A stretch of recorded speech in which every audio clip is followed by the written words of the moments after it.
አለው በቃተሩ እንግዳ ማን እያደረገው እንደሆነ እርግጠኛ አይደለሁም። በአንተ ነው ያንተን ነው አንተ ብቻ ነው ያለኸው ሆስት አንተ ነህ። ስለዚህ ሪከርዲንግ ተቀብሎኛል ማለት ነው። ስለዚህ እንጀምር። እንግዳው አንድ ጊዜ ስክሪኑን ሼር ላድርግና ዛሬ እዚህ ላይ ነው የምንነጋገረው። ሼር ያደረኩት የትኛውን ቲንክ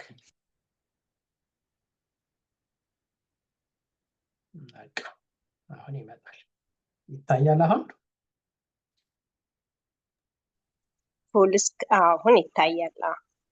እሺ። በስመ አብ ወወልድ ወመንፈስ ቅዱስ አሐዱ አምላክ አሜን። የተወደዳችሁ እግዚአብሔር ቤተሰቦች፣ የእመቤታችን የቅድስት ድንግል ማርያም የቅዱሳን ሁሉ ወዳጆች እንደምንሰነበታችሁ። እግዚአብሔር ይመስገን። እግዚአብሔር ይመስገን። የቅዱሳን አምላክ በቸርነቱ በምሕረቱ ለቅዱሳን ምስጢር የገለጸላቸው ቅዱስ ፈቃዱ ሆኖልን ምስጢሩን ይግለጽልን። የእመቤታችን አማላጅነት የቅዱሳን ተራዳኢነታቸው አይለየን። ዛሬ በጣም ደግሞ አጋጣሚ ጥሩ በጣም አስፈላጊ ርዕስ ነው የምንነጋገረው። ከባለፈው የቀጠለ ሙሉ ስክሪን ነው የሚታየው ነው ዱፕሊኬት ላድርገው? ሙሉ ስክሪን ነው የሚታየው። እሺ። ምንድነው ባለፈው አሁን ዛሬ ባለፈው ዘመንን መዋጀት ስትራቴጂክ መሪነት ላይ ዘመንን መዋጀት አየን እና ዘመንን መዋጀት ካየን በኋላ ቀጣዩ ምንድን ነው የሚሆነው? ምን ለማድረግ ነው እሱ ይረዳል? እነዚህን በተወሰነ መልኩ አይተናቸዋል፣ በደንብ እናያቸዋለን እየተመላለስን። አሁን ያለው ለማስታወስ ያክል ካልቸር ኦፍ ኢሞራሊቲ ማለት ነውር እየበዛ መምጣቱ ብቻ አይደለም፣ ነውር እንደ ጽድቅ የሚታይበት ጊዜ እየበዛ መምጣት ነው። ኖርማላይዜሽን ኦፍ ኢሞራሊቲ ይባላል። እና ይሄ ደግሞ መጽሐፍ ቅዱሳዊ ነው። በጣም የሚገርም በትንቢተ ኢሳይያስ ምዕራፍ 5 ላይ እዩት። ወዮ ኃጥኡን ጻድቅ ጻድቁን ኃጥ ለምታደርጉ ጨለማውን ብርሃን ጨለማ ለምታደርጉ ይላል። ዓለም አሁን አንዱ የሚያደርገው ይሄንን ነው። ነውር እንደ ጥሩ ነገር፣ ኃጢአት እንደ ጥሩ ነገር፣ እንደ ጽድቅ ደግሞ እንደ አላዋቂነት፣ ጽድቅ እንዲህ ሲገላበጥ ነው። እና ካልቸር ኦፍ ኢሞራሊቲ ማለት እሱ ማለት ነው። እና ይሄ አንድ እዚህ ላይ የምታዩት እንግዲህ ለበኋላ የሚረዱን ዳታዎች ናቸው። 64% of teenagers say they have been exposed to pornography online። አስቡት፣ የተወሰነ ዓለም ላይ የተደረገ ዳሰሳ ሊሆን ይችላል። ወጣቶቻችን ይሄ ባለፈው ካየናቸው አንዱ ችግር የሶሻል ሚዲያው ኢምፓክት አንዱ የምታዩት እዚህ ላይ ነው። ለፖርኖግራፊ ይጋለጣሉ። ካልቸር ኦፍ ላይስ ማለት ይሄ በዚህ ዘመን ካልቸር ኦፍ ላይስ ኤንድ ዲሴፕሽን እሱም ኖርማላይዜሽን፣ ውሸት ነውር መሆኑ ቀርቶ ጥበብ የሆነበት ይሄን ነገር ሰው በደንብ ደጋግሞ ማሰብ ያለበት። ፕሮፓጋንዳ የሚባል ነገር በዓለም ላይ እንደ ሳይንስ ሆኖ አሁን ከመጣ በኋላ በተለይ በፖለቲካው ዓለም እንዴት ዋሽቶ ማሳመን እንደሚቻል ነው እንጂ የእውነት እና የሐሰት ድንበሩ እየጠፋ ነው። እና ምን የሚሉት ፍልስፍና አለ፣ ሞራሊቲ ሪላቲቭ ነው፣ ከምታይበት አንግል ነው፣ ከምታይበት መነጽር እንጂ እውነት ፍጹም እውነት የሚባል ነገር በእነዚህ ሰዎች ዘንድ የለም። እና ካልቸር ኦፍ ላይስ ማለት እሱ ነው። ሐሰት እንደ ጥበብ፣ አሁን እንዴት መዋሸት እንደ ጥበብ ያስተምሩታል፣ እንደ ጥበብ ይኖሩታል፣ እንደ ጥበብ ይለማመዱታል። እንዴት መዋሸት እኮ እንደሚገባ መሪዎች ይለማመዳሉ። መዋሸት ነውር መሆኑ የሚቀርበት ማለት ይሄም በተለይ ፌክ ኒውስ የሚባለው ይሄ ሶሻል ሚዲያው አንዱ እያመጣ ያለው ነገር ውሸቱና እውነቱ የትኛው ነው የሚለው ራሱ መለየት የሚሳንበት ዘመን አን ኤጅ ኦፍ ዲስፔር ባለፈው ያየነው ነው። ይሄ አንድ ዳታ ምንድን ነው የሚለው በዚህ በአሜሪካ ከ10 እስከ 34 ዓመት ሱሳይድ ሬቱ በጣም ለሞት ምክንያት ከሆኑት ውስጥ ከተጠናው ጥናት ወጣቶች ራሳቸውን በማጥፋት ነው። ሁለተኛው የሞት ምክንያት እሱ ሆኖ ነው የተመዘገበው። በጣም የሚያሳዝን ነው። አስቡት እንግዲህ ካልቸር ኦፍ ዲስፔር ይሄ ሱሱ ምኑ ከሱሱ በኋላ ደግሞ የሚመጣው ራስን መጥላትና ራስን ተስፋ መቁረጥና ራስን እስከ ማጥፋት ድረስ የሚደርሰው ነው እና ይሄ ሁሉም የሚጠቅመን የፌዝሌስ ጄኔሬሽን ባለፈው አይተነዋል። ኮንፎርሚስት ሶሳይቲ ይሄም ራሱ በጣም በአሁኗ ኢትዮጵያ ደጋግሞ የምታዩት ነው። ኮንፎርሚስት ሶሳይቲ ማለት ምን ማለት ነው? በማህበረሰብ ነውርን ተው የሚል እየጠፋ ሰው ምንድነው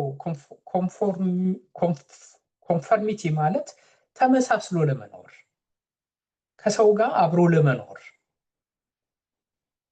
እግዚአብሔርን ከማስደሰት ይልቅ ሰውን ለማስደሰት ከሰው ጋር ተመሳስሎ እንደ መንገው ለመሆን ጥረት ማድረግ ማለት ነው። ኮንፎርሚስት ሶሳይቲ ማለት እሱ ማለት ነው።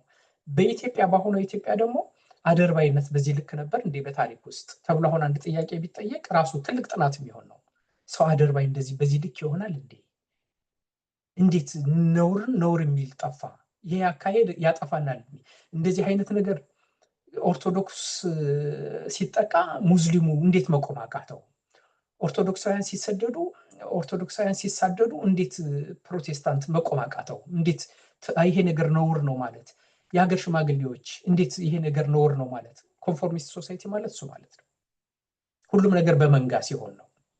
የመንጋ አስተሳሰብ የሚባለው ኮንፎርሚስት ሶሳይቲ እሱ ማለት ነው። እና በዚህ በወጣቶቹ በተሰራው አንድ ጥናት አጠቃላይ በዚህ አሁን ብዙ ወጣቶች የሚሉት የራሳቸውን ሰው ራሱን መሆን እያቃተው ነው የሚመጣው።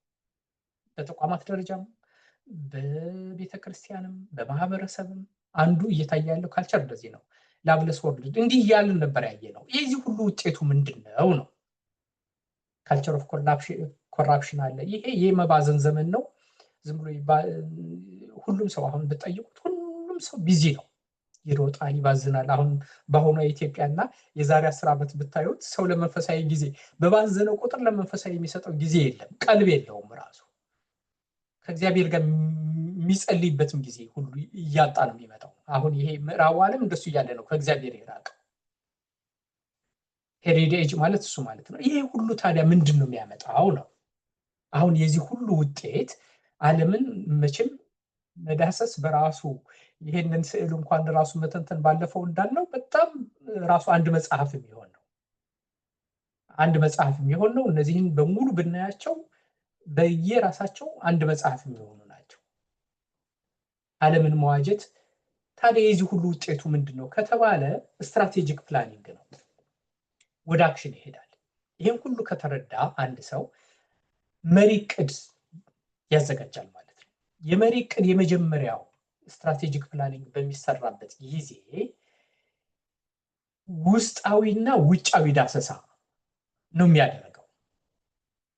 አሁን የሰንበት ትምህርት ቤት መሪ ዕቅድ ስትራቴጂክ ፕላን ብታዘጋጁ፣ የሰበካ ጉባኤ ስትራቴጂክ ዕቅድ ብታዘጋጁ፣ በቤተክርስቲያን ደረጃ በአጠቃላይ መሪ ዕቅድ አሁን ተዘጋጅቷል። በደንብ አላየሁትም። በደንብ ባለሙያ የሚያስፈልገው ነው። እሱን ብታዘጋጁ ምንድነው መዳሰስ ያለበት፣ ምንድነው መፍታት ያለበት የሚለው የሚመነጨው ከዘመንን መዋጀት ነው። ከዚህ ነው ዕቅድ የሚወጣው። ከዚህ ዕቅድ ይወጣል። እንዴት እንደሚወጣ አሁን ላሳያችሁ። እንግዲህ የቤተ ክርስቲያናችን ጠንካራ ጎኖች የሚባሉ ምንድን ናቸው? ደካማ ጎን የሚባለው ምንድን ነው? የየአጥቢያችሁ ደካማ ጎን፣ ጠንካራ ጎን ምንድን ነው? መጀመሪያ የሚጀምረው ከሱ ነው። አሁን እንደ ቤተክርስቲያን ልትጨምሩበት ትችላላችሁ። እየተወያየንበት ነው የምንሄደው። ዛሬ ውይይት ነው የሚሆነው። እንደ ቅድስት ቤተክርስቲያን ጠንካራ ጎኗ ምንድን ነው? ሐዋርያዊት መሆኗ፣ ዓለም አቀፋዊት መሆኗ። አሁን ይሄንን በጣም በሚገርማችሁ ቀጥታ ያገኘሁት ዓለም እንኳን ያውቀዋል። ዳታዎችን ሂጄ እስኪ የቤተክርስቲያን ጠንካራ ጎኖችን የማውቀው ነገር አለ፣ እስኪ የበለጠ ሪሰርች ላድርግ ስል እነዚህን ነገሮች ሰጠኝ። ዓለምም እንደዚህ ነው የሚያውቀን። ኤኒሸንት ናት፣ ጥንታዊት ናት። ሲወርድ ሲዋረድ ያልተቋረጠ ሐዋርያዊት ማለት ቀላል ነገር አይደለም። ቀጥታ ከ4ኛው ክፍለ ዘመን ጀምሮ ከመንበረ ማርቆስ ተያይዞ ከሐዋርያ የተቀበለችው ነው። ቀጥታ የስሚ እንደ ሌሎች እንደ አውሮፓ ምናምን በኋላ እየሄደ አይደለም። ከጥንታውያን አብያተ ክርስቲያናት ቀዳሚዋ ቤተክርስቲያን እሱ በራሱ ዓለም በኋላ ይችን ቤተክርስቲያን እናጥናት ብሎ የሚመጣበት ጊዜ ይኖራል። እኛ ስለማንሰራ ደካማ ሀገር ስለሆነ እንደ ሀገር ስለሆነ ነው እንጂ የእኛን ሀገር ሌላ ሀገር ይዞት ቢሆን ኖሮ በራሱ ጥንታዊነቷ ማለት ነው ትልቅ ጥንካሬ ነው። ትልቅ ጥንካሬ ነው። ኤኒሸንት ነች፣ አፖስቶሊክ ነች፣ የገዳማዊ ታሪክ ያላት፣ እሴት ያላት፣ ትውፊት ያላት ናት። ሞናስቲክ ሄሪቴጅ ያላት፣ ያሬዳዊ ዜማ ያላት ናት። ዓለም የሌለው አሁን ያሬዳዊ ዜማ የት ዓለም ነው ያለው ማለት? እስኪ አውሮፓም ያላችሁ አሜሪካም ሌላም ዓለም ላይ ያሉ የተለያዩ አብያተ ክርስቲያናትን ሊትሮጂካል እንትኑን እዩትና ከኛ ጋር እስኪ እሱም ቅዱስ ያሬድ ሌላ ዓለም አግኝቶት ቢሆን ኖሮ እንዴት እንደሚያደርገው አስቡት። የነሱ በጣም ሊቆች የሚሏቸውን ሰዎች አወዳድሯቸው። ይሄ በራሱ ትልቅ ነው።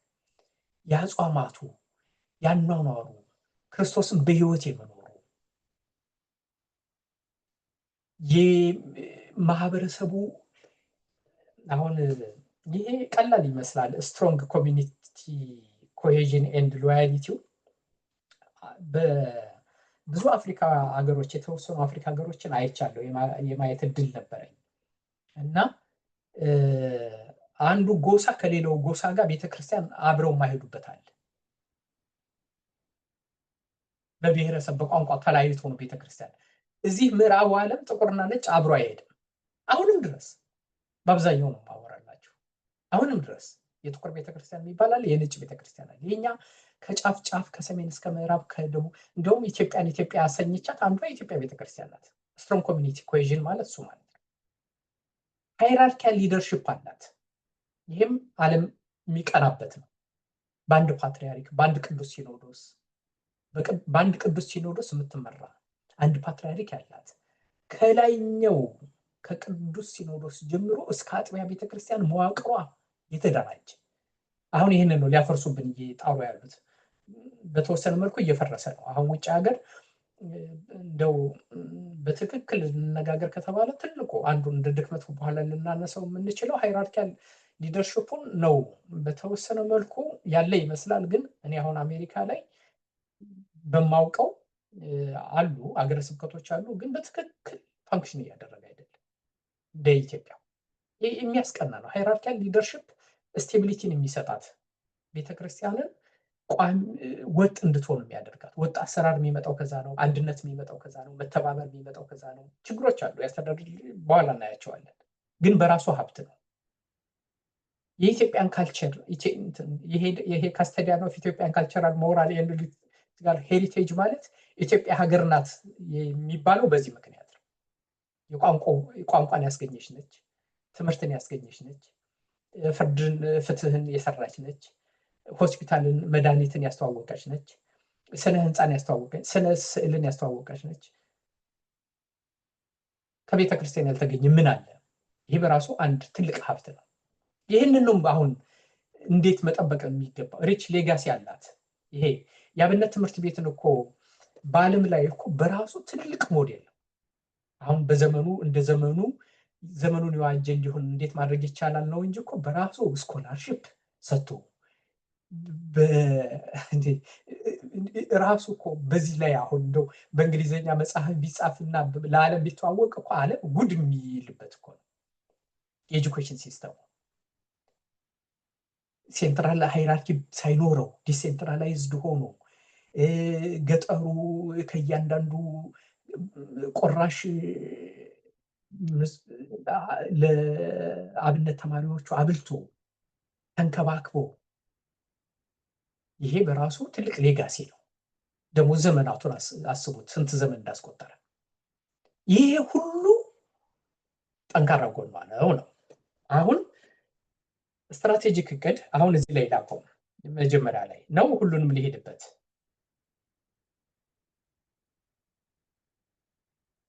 አላችሁ አጌ እስኪ የተወሰነው ሁሉንም ሊሄድበትና እንወያይበት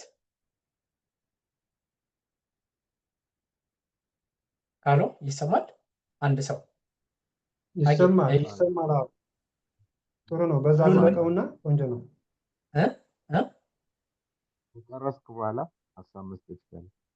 እሺ እንግዲህ አንድ ጊዜ ቶሎ እንሄድበትና ወደ ቅድ እንዴት እንደሚሄድ ላሳያችሁ። ይሄ ጠንካራ ጎን አላት ቤተክርስቲያን፣ ደካማ ጎኗስ ኢንተርናል ዲቪዥንስ አለ። አሁን የመጣ ይሄ በጣም አደገኛ ነው። እርስ በርሷ የምትለያይ መንግስት ትጠፋለች። ለዚህም ነው የሚሰራው። እርስ በርሷ የምትለያይ መንግስት ወንድሞች በህብረት ቢቀመጡ ሁለቱም መጽሐፍ ቅዱሳዊ እሳቢዎች እዚህ ጋር አብረው ይሄዳሉ። ኢንተርናል ዲቪዥንስ በጣም አደገኛ ነው። ሊደርሺፕ ፍሪክሽንስ አለ፣ ዘረኝነት አለ። አሁን ይሄ የማይታወቅ ነበር በቤተክርስቲያን ታሪክ ውስጥ አለ። በተወሰነ መልኩ እከሌ ጎንደሬ ነው፣ እከሌ ጎጃሜ ነው፣ እከሌ ሸዋ ነው፣ እከሌ ወለጋ ነው፣ እከሌ ትግራይ ነው። ግን ወገንተኝነት ግን አልነበረም። የለም መጽሐፎችን የናለቃ ለማ መጽሐፍትን ሌሎችን መጽሐፎች ለማንበብ እድል ካገኛችሁ እዩዋቸው። የለም ማን የት እንደመጣ አይታወቅም። አሁን ግን ፖለቲካው የዘሩ ፖለቲካ እሱ መጥቷል። አሁን ከዚህ ጋር አብሮ የምታዩት እሱን ነው። የኢንተርናል የፖለቲክስ እዚህ ትሬት ላይ ነው የምታዩት። ትሬቱ ላይ አንዱ ይዞት የመጣው ትሬት እሱ ነው። አሁን እዚህ ጋር ፖለቲካል ኢንተርፈረንሱ ኢንተርናል ዲቪዥን አምጥቷል። ይያያዛሉ፣ ዊክነስ ሆኖ መጥቷል። ይህንን ዊክነስ አሁን በኋላም ልንነጋገርበት እንችላለን። ውጫዊ ይሄ ዊክነስ የሚባለው ውስጣዊ ነው። አሁን ውስጣዊው ፈተና ነው ወይንስ ውጫዊ ፈተና ነው ቤተክርስቲያንን እጅግ ሊፈትናት የሚችለው? ሁለቱም ፈተና ናቸው፣ ግን የቱ ነው የሚብሰው የሚለውንም ታዩታላችሁ። አውትዴትድ ማኔጅመንት ሲስተምስ በእኛ ልክ አሁን የለም። አሁን ባለፈው ማንስታችሁታል። ሌሎች አብያተ ክርስቲያናት እንዴት ተሻገሩት? አሁን እቅድ ውስጥ የምናስገባው እንደሱ ነው። ማኔጅመንት ሲስተማቸውን አዘመኑት፣ ሪፎርም አደረጉ። ሪፎርም ማለት ሃይማኖት አይደለም ሪፎርም የሚደረገው። አሁን ይሄ ቃል ያስደነግጣል ብዙ ጊዜ ከተሐድሶ ሙቭመንት ጋር አብሮ ስለሚመጣ። እምነት እሱ እኔ መናፍቅነት ነው። ምንም እኮ የተለየ እምነት ይዞ የመጣ ሰው በቤተክርስቲያን ሆኖ ውስጥ እሱ የበግ ለምድ የለበሱ ተኩላዎች ተብሎ በመጽሐፍ ቅዱስ በተደጋጋሚ የተጻፈው ነው። ምንም አንድ ተሐድሶ ሙቭመንት ብሎ የሚመጣ ሰው ውስጥ ስላለ ነው እንጂ ከፕሮቴስታንት እምነት ተከታይ ምንም የሚለየው ነገር የለም። ሪፎርም ከሆነ ምንድነው የሚሆነው? እንዴት አድርጎ ዘመናዊ አሰራር፣ እንዴት አድርጎ ቴክኖሎጂው ላይ፣ እንዴት አድርጎ ወጣቶችን ማሰልጠን ላይ፣ እንዴት አድርጎ ዘመኑን የዋጁ አገልጋዮችን ማፍራት ላይ፣ እሱ ነው ሪፎርም ማለት እንጂ በሃይማኖት ውስጥ ሪፎርም የሚባል ነገር የለም። ካለ ሌላ እምነት ነው መሆን ያለበት። እንደውም በጣም አደገኛ ነው። እግዚአብሔር ይመስገን ቤተክርስቲያን የተሻገረችው ይመስለኛል በተወሰነ መልኩ። በጣም ትልቁ ስራ ማህበረ ቅዱሳንም ሌሎችም ከሰሯቸው ትልቅ አሻራዎች አንዱ ይሄ ነው። ሬዚስታንስ ቱ ሪፎርም ማለት የፋይናንሻል ሲስተሙ ሪፎርም መሆን አለበት፣ የሰው ኃይል አስተዳደሩ ሪፎርም መሆን አለበት፣ የልማት አሰራሩ ሪፎርም መሆን አለበት፣ የማኔጅመንት ሲስተሙ ሪፎርም መሆን አለበት፣ ዘመኑን መዋጀት አለበት ማለት እሱ ማለት ነው። እሱ ላይ ዊክነስ አለ፣ በጣም ሬዚስታንስ አለ በተለያዩ ምክንያቶች። አንድ አዲስ አበባ ላይ እንኳን አንድ ጊዜ ሊደረግ የነበረ ለውጥ እንዴት እንደከሸፈ ይሁት። ከዛ በኋላ ብዙ ሙከራዎች በተለያዩ ዘመን ትንሽ ይደረጋል፣ ወደው ነው የሚኮላሸው። ለምን እንዴት አድርጎ ነው ይሄንን ለውጥ ማሳካት የሚቻለው? አንዱ ትልቁ ጥያቄ እሱ ነው። ስትራቴጂካሊ ሲታሰብ እንደሱ ነው የሚመጣው። ፋይናንሻል ማኔጅመንት ዊክነስ አለው። የገጠሩ ቤተክርስቲያን ይራባል፣ አንዱ ቤተክርስቲያን ደግሞ 100 ሚሊዮን 150 ሚሊዮን 200 ሚሊዮን 300 ሚሊዮን ምናልባትም ከዛም በላይ የሚኖራቸው አጥቢያዎች ይኖራሉ። አንዱ አብያተ ክርስቲያን ላይ አሁን አንዳንድ አጥቢያዎች የአውሮፓና አሜሪካ አልባሳቱ ተጨናንቀዋል። ገጠሩ ደግሞ በቀሚስ የሚቀደስበት። ይህ ፋይናንሻል ማኔጅመንት ዊክነስ ማለት እሱ ማለት ነው። ሪሶርስ አጠቃላይ የሪሶርስ ዩቲላይዜሽን ሴንትራል አለመሆንና ሀብታሙ ድሃው እንዲደጉም አለማድረግ። አሁን ቅድም ያልኳችሁ ግብፅ የኮፕቲክ እንዴት ነው የተሻገሩት? እንዴት ነው በዚህ ዘመን ውስጥ ጠንካራ ሆነው የወጡት? ይሄን ለውጥ ስላመጡ ነው። ከ1918 እስከ 1951 ከዛም በኋላ እንግዲህ የመጀመሪያው የሰንበት ትምህርት ቤት እንቅስቃሴ የተጀመረው 1918 ነው። ከዛ በኋላ 1951 እና አቡነ ሽኖዳ ይመጣሉ። ከነሱ በፊት እና አቡነ ቄርሎስ እስከ ፓትርያርክነት ደረጃ ደረሱ። ብዙ ለውጥ አመጡ። ሰንበት ትምህርት ቤት በጣም ትልቅ ለውጥ ያመጣል። ዩዝ ሙቭመንቱ እኛ ጋር ዩዝ ዲስ ኢንጌጅመንት አለ። አሁን ዩዝ ዲስ ኢንጌጅመንት ቀላል ይመስላል። ካሉ በየትኛውም ሰንበት ትምህርት ቤት ውስጥ ሂዱ ካሉ ወጣቶች 1% ይሆናል ሰንበት ትምህርት ቤት ውስጥ የሚታቀፈው። ወላጆች አሁን ሰንበት ትምህርት ቤት ልላክ ብለው ደስ ብሏቸው ሰንበት ትምህርት ቤት እኮ ቢሄድ ልጄ ይቀየርልኛል ብለው በፍላጎት የሚልኩ ስንት አሉ። ዩዝ ኢንጌጅመንት እና ዩዝ ዲስኢንጌጅመንት ማለት እሱ ማለት ነው። ያውም ግቢ ጉባኤ ላይ ነው ትልቅ ፍሬ የተገኘው። ከዛ በላይ ግን እሱም ቢሆን ግቢ ጉባኤም በኋላ በቀጣይነት ከተመረቁት ውስጥ ስንቱን ነው በኋላ ሀጌ ሊነግረን ይችላል። እዛ ላይ በደንብ እየመራ ያለ ሰው ስለሆነ እና ሌሎችም ካላችሁ። ስለዚህ ቀጣዩን ተተኪ ትውልድ አንድ ቤተክርስቲያን ኢትስ ኦል አባውት ሰክሰሽን ነው እና ዩዝ ኢንጌጅመንት ላይ ነው። እዚህ ላይ ዊክነስ አለ፣ ላንጉጅ ባሪየር አለ። በተለይ በዚህ በውጭ ዓለም ላይ እንዴት አድርጎ ነው ልጆቹን የቋንቋ ክፍተታቸውን ሞልቶ የቤተክርስቲያን ከሁሉም ግን ሊደርሺፕ ሰክሰሽን ጋፕ አለ። ወጣቶች ወደ አመራር ወደ ቤተክርስቲያን አመራር ሲመጡ አይታችሁ ታውቃላችሁ? ምን ያክል ነው የሚመጡት? ሰክሴሽን ፕላን አለን። መሪዎችን ማዘጋጀት የሚቻልባቸው ተቋማት አሉ። አሰራር አለ፣ እሳቤ ውስጥ አለ፣ ፍላጎት ውስጥ አለ። እነዚህ ናቸው። ስለዚህ ስትራቴጂክ እቅድ ተዘጋጀ ማለት ቤተክርስቲያን ስትራቴጂክ እቅድ እያዘጋጀች ነው ከተባለ በአጥቢያም ደረጃ ይሁን በአጠቃላይ በቤተክርስቲያን ደረጃ ይሁን በሰንበት ትምህርት ቤትም ደረጃ ይሁን በማህበርም ደረጃ ይሁን እነዚህን ችግሮች እንዴት እፈታለሁ ማለት ነው። ስትራቴጂክ ፕላን ማለት ሌላ ተአምር አይደለም። እነዚህ ችግሮች ለይቻቸዋለሁ። ከዛ ደግሞ ከችግሩ ደግሞ አንገብጋቢው ደግሞ ይሄ ብቻ ውስጣዊው ብቻ ቢሆንስ ጥሩ ነው። ደግሞ ሌላ ማዕበል አለ፣ ወጀብ አለ። ይሄ ትሬት የሚባለው ወጀብ ነው። ወጀብን ከየት እንደሚመጣ አይታወቅም፣ ወዴት እንደሚሄድ አይታወቅም፣ የሚያደርሰው ጉዳት አይታወቅም። አውሎ ነፋስ እንደዛ ነው፣ ወጀብ እንደዛ ነው፣ ማዕበል እንደዛ ነው፣ ትሬት እንደዛ ነው የሚሆነው። ግሎባላይዜሽን እና ካልቸራል ኢሮዥን አለ። ባለፈው ያየ ነው። ዓለም አንድ እየሆነ በሄደ ቁጥር አውሮፓ የተሰራው፣ አሜሪካ የተሰራው፣ ቻይና የተሰራው፣ የተሰማው፣ የታየው ሳይውል ሳያድር እኛ ሀገር ይመጣል። የሆሊውድ ኢምፓክት አለ። የግብረ ሰዶማዊነት ሰደድ እሳት አለ። ይሄ የግሎባላይዜሽን ካልቸራል ኢሮዥን ነው። ኃጢአት እንደ ጽድቅ እየተወሰደ ያለበት ዘመን ነው። እሱም የግሎባላይዜሽን ኢምፓክት ነው። ማቴሪያሊዝም እና ኮንሱመሪዝም አለ። ሰልፍ ሴንተርድነስ የምንለው ይሄ ቁሳዊነት መለኪያ እየሆነ ነው። ስግብግብነት እየበዛ ነው። ሙሰኝነት እየበዛ ነው። ይሄኛው አሁን የምታዩት ሪሊጂየስ ኮምፒቲሽን ነው። የትኛውም እምነት አደገ ሲባል የኢትዮጵያ ቤተክርስቲያን ላይ እየተቀነሰ ነው። ይሄ ምንም የሚታወቅ ነው። ከኢትዮጵያ ቤተክርስቲያን አንድ እምነት የትኛውም እምነት ቁጥር ሲጨምር በአብዛኛው ከኢትዮጵያ ቤተክርስቲያን እየተቀነሰ ነው። ሪሊጂየስ ኮምፒቲሽን።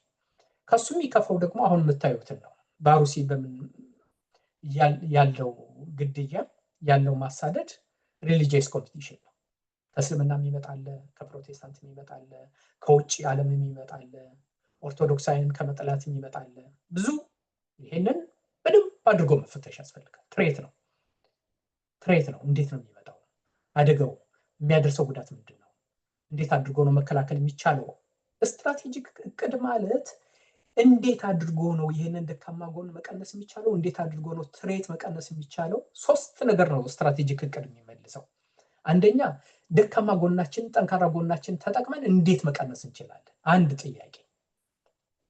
የስትራቴጂክ እቅድ ሲዘጋጅ ጠንካራ ጎናችንን ተጠቅመን ደካማ ጎናችንን እንዴት መቀነስ ወይም ማጥፋት ይቻላል? አንድ። ሁለተኛ የሚጠይቀው ጥያቄ ይህንን ጠንካራ ጎን ተጠቅመን ይህንን አደጋ ይህንን ወጀብ እንዴት መቀነስ ነው እንጂ ማጥፋት አይቻልም። ወጀብን ማጥፋት አይቻልም። በጣም አደጋ ነው። ከኛም ቁጥጥር ውጭ ነው። ትሬት የተባለው ወደዛ ነው። ከኛ ቁጥጥር ከአቅማችን፣ ይሄኛው በእኛ ቁጥጥር ውስጥ ነው ያለው። ይሄኛው ግን ከአቅማችን ውጭ ነው። ግሎባላይዜሽን ከአቅማችን ውጭ ነው። ካልቸራል ኢሮዥን ከአቅማችን ውጭ ነው። ማቴሪያሊዝም፣ ኮንሱመሪዝም ወይም ግሪድ ከአቅማችን ውጭ ነው። ሪሊጂየስ ኮምፒቲሽን ከአቅማችን ውጭ ነው። ፖለቲካል ኢንተርፈረንስ ከአቅማችን ውጭ ነው። ቫዮለንስ ኤንድ ኢንስቴቢሊቲ ከአቅማችን ውጭ ነው። ግሪድ ኤንድ ኮራፕሽን ከአቅማችን ውጭ ነው። ዩዝ ማይግሬሽን፣ ብሬን ድሬን ከአቅማችን ውጭ ነው። ሞራል ዴክላይን ከአቅማችን ውጭ ነው። እነዚህን ነገሮች እንዴት አድርጎ መቀነስ ይቻላል? ሁለተኛ ጥያቄ ስትራቴጂክ እቅድ የሚመልሰው እሱን ነው። ሶስተኛ የሚመልሰው ጥያቄ እነዚህን ነገሮች እየቀነስን ዊክነሳችንን እያጠፋን አደጋውን ወጀቡን እየቀነስን እየተከላከልን እንዴት አድርገን ያለውን ኦፖርቹኒቲ መጠቀም እንችላለን? ከመጽሐፍ ቅዱስ አንድ ምሳሌ ላንሳላችሁና አቆማለሁ። እንደ ነህምያ ነው ይሄ። ነህምያ የፈረሰች ኢየሩሳሌምን ቅጥሯን ሊሰራ በተነሳ ጊዜ ጠላቶች ተነሱበት። በአንድ እጁ እየሰራ እያስተባበረ እየመራ ህዝቡን የተናገራቸው ነገር ነው። በአንድ እጃችሁ መከላከያ መሳሪያችሁን ያዙ፣ በአንድ እጃችሁ መስራቱን አታቁሙ ይልና በኋላ ደግሞ የተናገረው በጣም ወርቃማ ቃል አለ። እኛ እንሰራለን፣ የሰማይ አምላክ ያከናውንልናል። ስለዚህ መስራቱን አታቆሙ፣ መከላከሉንም አታቆሙ። እሱ ማለት ነው ስትራቴጂ። እንሰራለን፣ እንከላከላለን። እንሰራለን ማለት ኦፖርቹኒቲ ደግሞ አለን ማለት ነው።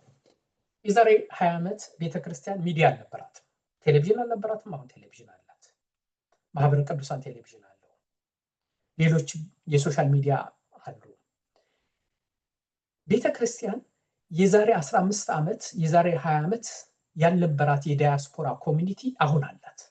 በዚህ እኔ በምኖርበት በቨርጂኒያ እና በቀደም አንድ ወንድም ሲነግረኝ ነበረ። በዚህ ዲኤምቪ ኤሪያ ውስጥ 48 አጥቢያዎች አሉ አለኝ እና በጣም ገረመኝ። በዲሲ ሜሪላንድ እና ቨርጂኒያ ውስጥ 48 አጥቢያዎች። ይሄ ትልቅ ሀብት ነው። ብዙ ዶክተሮች አሉ፣ ብዙ የተማሩ ምሁራን አሉ። ግን የሚቀድሱ ደግሞ ለቤተክርስቲያን የሚተጉ ብዙ ወጣቶች አሉ። አዲሱ ትውልድ እየመጣ ነው። ይሄ ሁሉ ሀብት ነው። ቤተክርስቲያን እውነትም በሀብትም ደረጃ የዛሬ 20 ዓመት የዛሬ 30 ዓመት የሌላትን ትልልቅ ተቋማት ያላቸው አጥቢያዎች አሉ። እነ ልደት አሉ፣ እነ ኡራኤል አሉ፣ ሌሎችም አጥቢያዎች። አዲስ አበባ ውስጥ እንኳን ያለን ሀብት በጣም ብዙ ነው ከተሰራበት ማስተባበር ከተቻለ። ውጭ ሀገር የ13 የ14 ሚሊዮን ዶላር አጥቢያዎች የገዙ መግዛት ተችሏል። ይሄ ትልቅ። ሌሎቹ እየተዘጉ እኛ እየገዛን ነው። ይሄ ራሱ ብለሲንግ ነው። ሌሎቹ እየተዘጉ እኛ ግን እየገዛን፣ ይሄ ራሱ የእግዚአብሔር በረከት ነው። ኦፖርቹኒቲ ያለን ማለት ነው። ኦፖርቹኒቲ ያለን የሚያሰኘው እሱ ነው። የበለጠ አሁን ብዙዎቹ ወደ ኦርቶዶክስ ቤተክርስቲያን እየተሳቡ ነው።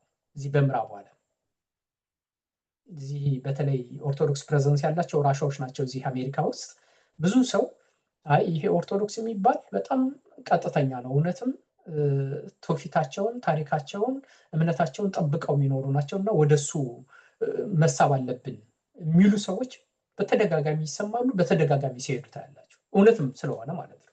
ሌሎቹ ሁሉንም ነገር ድብልቅልቅ ያደርጉታል። ይሄ ምንድነው? እምነት ከመጽሐፍ ቅዱስም ጋር አይሄድም፣ ብዙ ነገር እየተበላሸ ነው። ኦርቶዶክስ ግን እንደው ባለው ድክመት መካከል እንኳ በጣም የተሻለች ቤተክርስቲያን እያሉ ብዙዎቹ የኦርቶዶክስ ቁጥር እየጨመረ ነው። በስታቲስቲክስ ደረጃም አሁን አልያዝኩትም እንጂ ጎግል ብታደርጉት ታገኙታላችሁ። አንድ ጥናት በተደጋጋሚ የሚያደርግ አንድ ተቋም አለ። ዳታውን እልክላችኋለሁ። ኦርቶዶክሳውያን እያደጉ ነው። ስለዚህ ያም ኦፖርቹኒቲ አለ ማለት ነው። ያም ኦፖርቹኒቲ አለ። ሶሻል ሚዲያው ኦፖርቹኒቲ ነው። ቴክኖሎጂ ስጋት እንዳመጣብን ሁሉ ራሱ እድል ይዞ ነው የመጣው። ስለዚህ ምንድነው የሚለው ሶስተኛው ስትራቴጂክ የሚመልሰው ጥያቄ አንደኛው ደካማ ጎናችን እንዴት መቀነስ እና ማጥፋት እንችላለን ነው የሚለው። ሁለተኛው ስትራቴጂ ሲሰራ እንዴት አድርጎ ስጋቶቹን፣ ማዕበሉን፣ ጎርፉን፣ አደጋውን እንዴት መቀነስ እንችላለን ነው የሚለው። ሶስተኛው ደግሞ እንዴት ያልታዩ እድሎችን እንጠቀምባቸው። በመከራ ጊዜ ቻሌንጅን ወደ ኦፖርቹኒቲ እንዴት እንቀይረው፣ መከራን ወደ እድል እንዴት እንቀይረው። መገፋትን አሁን የኮፕቲክ ቤተክርስቲያን ያደገችው እንደዛ ነው። በጣም ብዙ መከራ በዛባት፣ ብዙ ስደት ፐርሲኪዩሽን በዛባት፣ ብዙ ተሳደዱ፣ ብዙ ተገፉ፣ ብዙዎቹ ወደ ውጭ ሀገር ሄዱ። አሁን በአሜሪካ እና በአውስትራሊያ በአውሮፓ ብዙ የምታዩዋቸው የኮፕቲክ ቤተክርስቲያን በጣም እያደገች ያለች ቤተክርስቲያን ናት። እና መከራ አንዳንድ ጊዜ ልክ ሐዋርያት ሥራ ምዕራፍ 8 ላይ ሐዋርያት በመከራ ሲሳደዱ ሲበተኑ ብዙዎቹ እንደውም ተስፋ ሆነ፣ ቤተክርስቲያን ተስፋፋች። በሱ ቤተክርስቲያን ተስፋፋች እና ለቤተክርስቲያን መስፋፋት ትልቅ እድል ፈጠረ። እኔ አሁን ማየው በእኛ ቤተክርስቲያን ልክ እንደዚሁ የትንሣኤ ዘመንም ደግሞ በአንድ በኩል እየመጣ ነው። አሁን ማስተባበር ነው እንጂ ያቃተው አሜሪካ ያሉ 350 400 አብያተ ክርስቲያናት፣ አውሮፓ ያሉ ምናልባት 200 ወይም ከዛ በላይ አብያተ ክርስቲያናት፣ ቁጥራቸው በትክክል የለኝም፣ አውስትራሊያ ያለው፣ ሩቅ ምስራቅ ያለው፣ ሁሉም ሚድል ኢስት ያለው ቢተባበር የኢትዮጵያን ቤተክርስቲያን በአንድ ጊዜ ሊቀይራት ይችላል። በሀብት ደረጃ፣ በእውቀት ደረጃ ምሁራኖቿ ቢተባበሩ በአንድ ጊዜ ሊያነሳት ይችላል። ለዛ ነው ባለፈው ብዙ ጊዜ ከተስፋ መቁረጥ ጀምሮ ስትራቴጂክ ሊደርሺፕ ማለት ከተስፋ ነው የሚመጣው። ይቻላል፣ መቀየር ይቻላል፣ እድል አለ፣ ያልተነካ ያልተጠቀምንበት እድል አለ።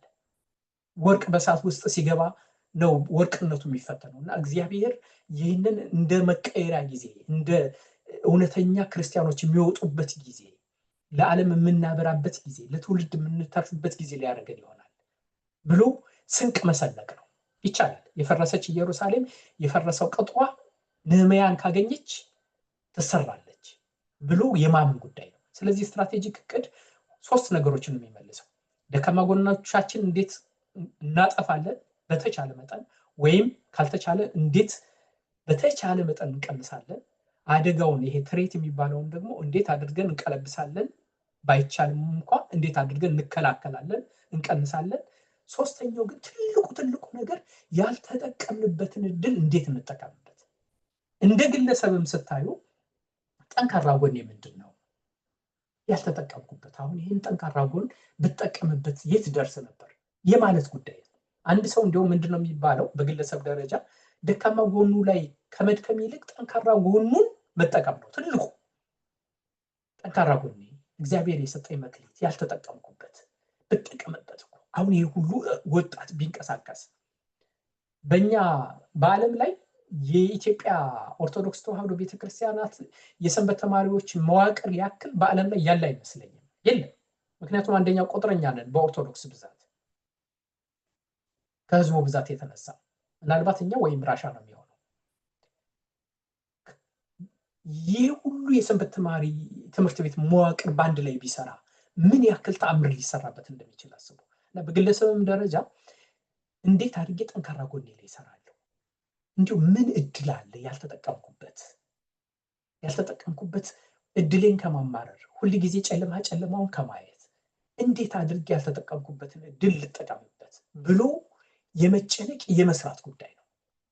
አንድ ሰው ስትራቴጂክ ነው፣ ይሄ ሰው እኮ ስትራቴጂክ ነው ሲባል እንደሱ ማለት ነው።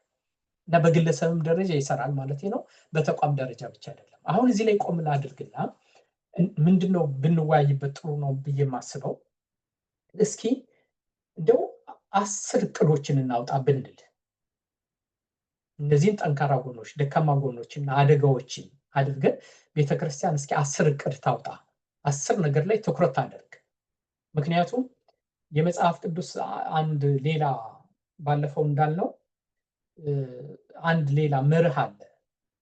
እንደ እባብ ልባሞች እንደ እርግብ የዋሆች ብለናል። ከሱ ደግሞ ሌላ መርህ አለ። ደግሞ ሌላው መርህ ደግሞ ሰራተኞቹ ጥቂት መከሩ ደግሞ ብዙ ነው። መርጦ መስራት ያስፈልጋል። ስትራቴጂ ማለት እሱ ማለት ነው። ሰራተኞቹ ጥቂት ናቸው፣ መከሩ ብዙ ነው፣ ችግሩ ብዙ ነው ማለት ነው። የሚሰራው ስራ ብዙ ነው፣ የሚሰራው ሰው ትንሽ ነው። ስለዚህ መምረጥ ያስፈልጋል። ፕራዮሪታይዜሽን ያስፈልጋል። ትኩረት ማድረግ ያስፈልጋል። የሚቀድመውን ማስቀደም ያስፈልጋል። ከሚብሰው እጅግ የሚብሰውን ማስቀደም ያስፈልጋል። እጅግ አንገብጋቢው የትኛው ጉዳይ ነው ብሎ ስለዚህ 10 እጅግ አንገብጋቢ ጉዳዮች የትኞቹ ናቸው ብሎ የመምረጥ ጉዳይ ነው። አንዱ እሱ ነው ስትራቴጂ ማለት። ስትራቴጂ የሚባለው እሱ ነው። ሁለተኛ ስትራቴጂ የሚባለውን ኮንሴፕት ሐሳቡ በደንብ እንድትረዱት ከመጽሐፍ ቅዱስ ጋር እናዛምደው። ስትራቴጂ ማለት ባለፈው እንዳየነው ነው። ደቀ መዛሙርቱ ሌሊት ሙሉ አሳ ሲያጠምዱ ነው ያደሩት። ሲደክሙ ሲባዝኑ ነው ያደሩት። ምንም አልያዙ።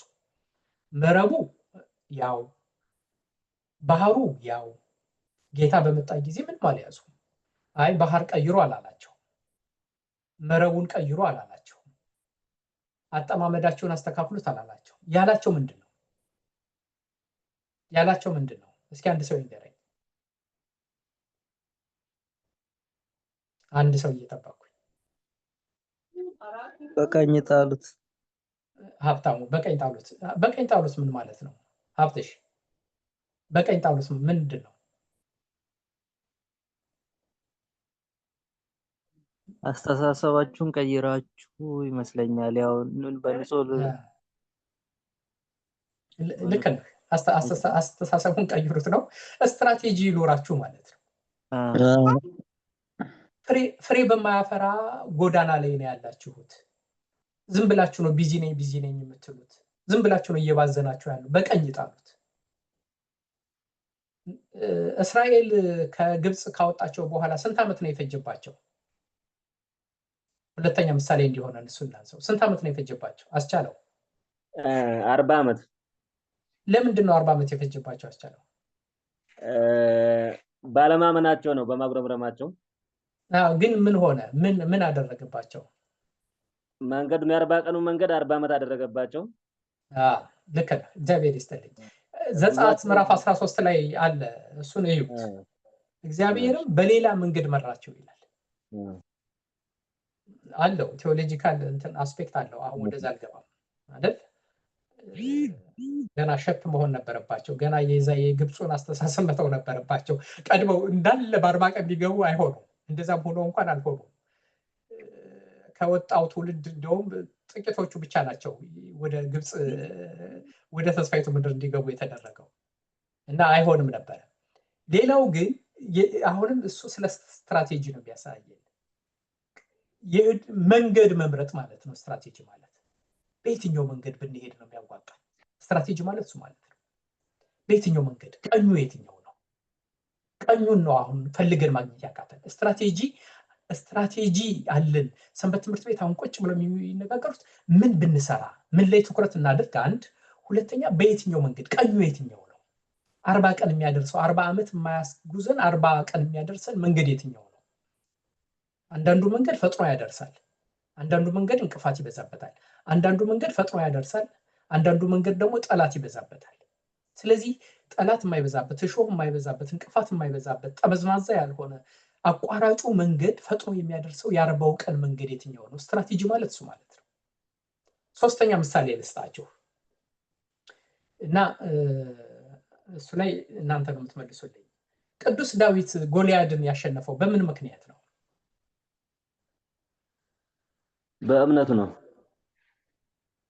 እሺ፣ በእምነት አንድ እምነት ብቻ ግን አይደለም ወንድማችን አስቻለው። አቤት። በእምነት ብቻ አይደለም፣ በስነ ልቦና ነው። ስነ ልቦና አንድ ነው። ልክ ነህ። ስትራቴጂም እኮ ነበረው አይደል አስቻለው? ምንድን ነው የቅዱስ ዳዊት ስትራቴጂ? እምነት ነበረው፣ ፍጹም እምነት ነበረው፣ ልበ ሙሉነት ነበረው፣ ለወገኖቹ ተቆርቋሪነት ነበረው፣ ቅንነት ነበረው። እሱ ሁሉ ልክ ነው፣ ግን ስትራቴጂ ነበረው።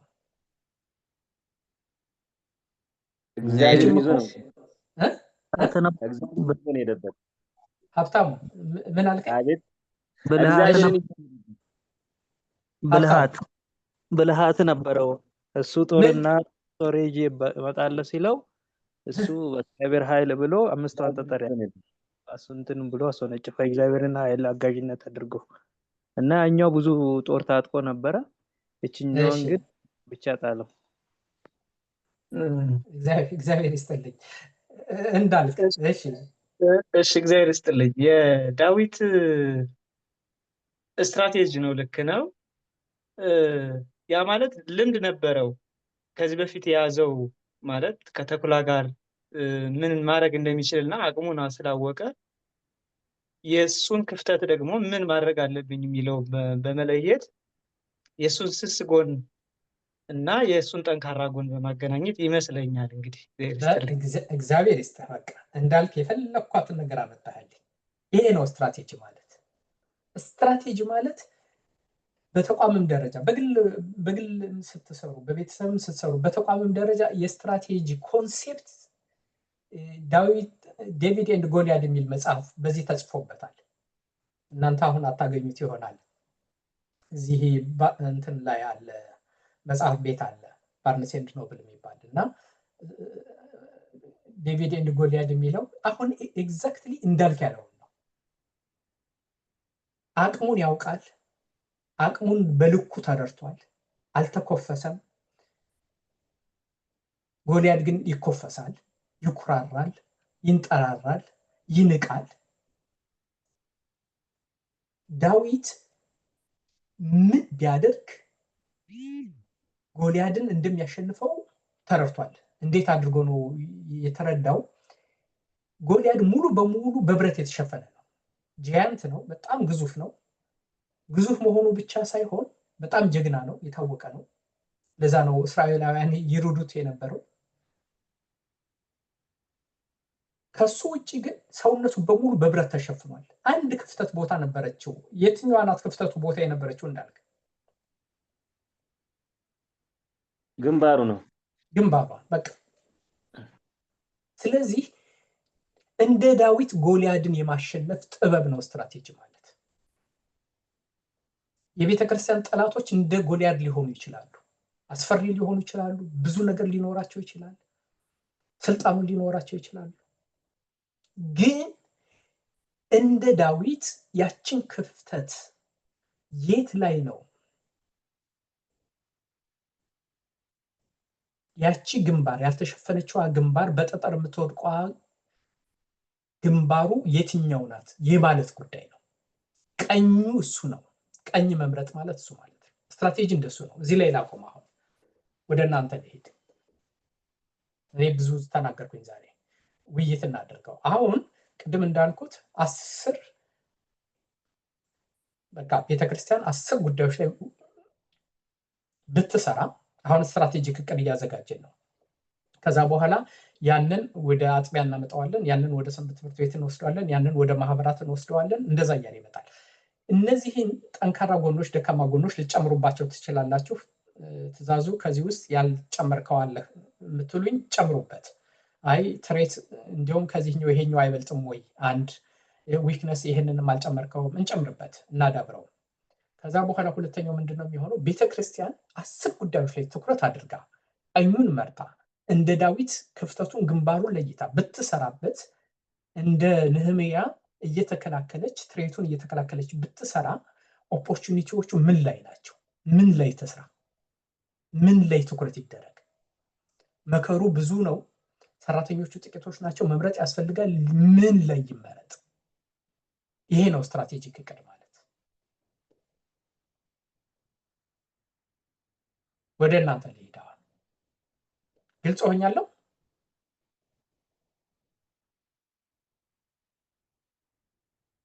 ግልጽ ነው አይደለ? ግልጽ ነው መምህር። እሺ ዶክተር አለማየሁ እስኪ ካንተን ጀምር።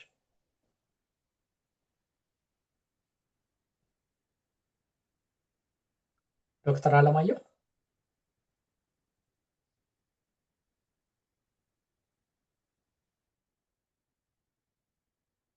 እሺ፣ ዶክተር እስከሚመጣ ሌሎቻችሁ በውይይት ሲሆን ነው በደንብ። አሁን ይህንን ጉዳይ ሰንበት ትምህርት ቤት ቢሰራው፣ ይህንን ጉዳይ ማህበራት ቢሰሩት፣ ይህንን ጉዳይ በአጠቃላይ በቤተ ክህነት በቅዱስ ሲኖዶስ ደረጃ ቢሰራ፣ ይሄ ጉዳይ ደግሞ በማህበራት ቢሰራ፣ ይሄ ጉዳይ በምዕመናን ቢሰራ፣ ይሄ ጉዳይ እሱ ለውጥ የሚያመጣው እሱ ነው። ችግሩን ወደኛ ስንወስደው፣ ችግሩን መልክ ስናስይዘው፣ ችግሩን ወደ ስራ ስንተገብረው እንጂ ዝም ብሎ ሀሳብ ብቻውን አያሻግርም። እኛም እንሰራለን፣ የሰማይ አምላክ ያከናውንልናል። እግዚአብሔር ያውቃል ብቻ አያሻግርም። እንደሱ የሚል እኔ እግዚአብሔር ያውቃል የሚል በመጽሐፍ ቅዱስ ታሪክ ውስጥ ሰው የሰውን ስራ ይሰራል፣ እግዚአብሔር ደግሞ እንደ አምላክነቱ ሁሉን ነገር ይመራል፣ ያከናውናል፣ ይረዳል እንጂ ሰው የሰውን ስራ የሰውን ድርሻ ሳይሰራ እግዚአብሔር ያውቃል ብሎ ነገር የለም። በየታሪኩ በየምዕራፉ ይዩት እንደሱ ነው የሚለው። ኢያሪኮን እንኳን ሲያፈርስ ጮሁ እናንተ። ከዛ ደግሞ አሁን በጩኸት አጥሮ አይፈርስ፣ የኢያሪኮ ግንብ አይፈርስ፣ ግን ሰው የሰውን ድርሻ መስራት አለበት። ዶክተር ቀጥል። ዶክተር አለማየሁ ሚዩት ነው።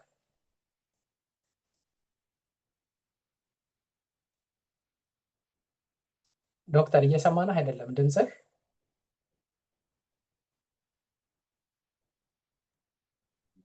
እኔ አንድ ሀሳብ ልስጥ ይሆን? ዘጋጁ። እኔ እንደው ቅድሚያ ተሰጥቶት ትኩረት ተሰጥቶት እንትን ቢል ብዬ የማስበው ያው ተተኪ ትውልድ ወይም ልጆች ላይ መስራቱን ቅድሚያ እሰጣለሁ ለሁሉም።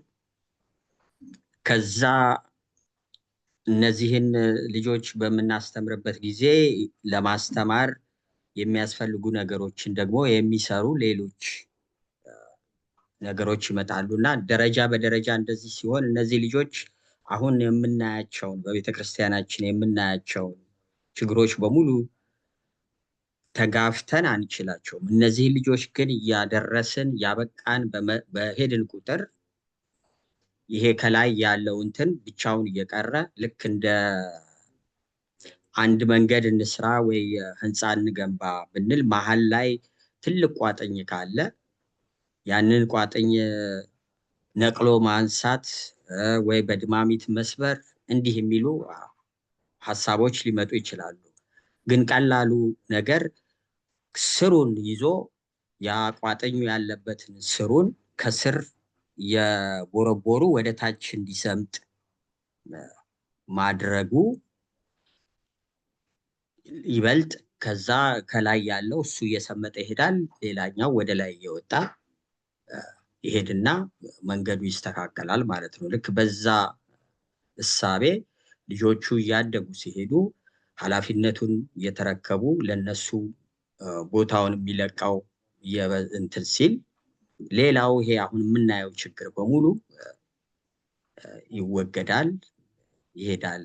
ስለዚህ መጀመሪያ አሁን ትኩረት ተሰርቶ በደንብ በእቅዱም የማስተማር ሂደቱም ሙሉን ትኩረት ተሰጥቶ መሰራት ያለበት እነዚህ ልጆች ላይ ተተኪ የምንላቸው ልጆች ላይ እነሱን ማብቃት በሁሉም መንገድ በአስተዳደሩም በእምነቱም በሁሉም በሚጠበቀው ልክ እነሱን እያበቁ ወደ ላይ ማምጣት ነው የሚል ነው። እንትኔ እንዳላረዝመው እግዚአብሔር ይስጥልኝ። ጥያቄ ልጠይቅ እዛ።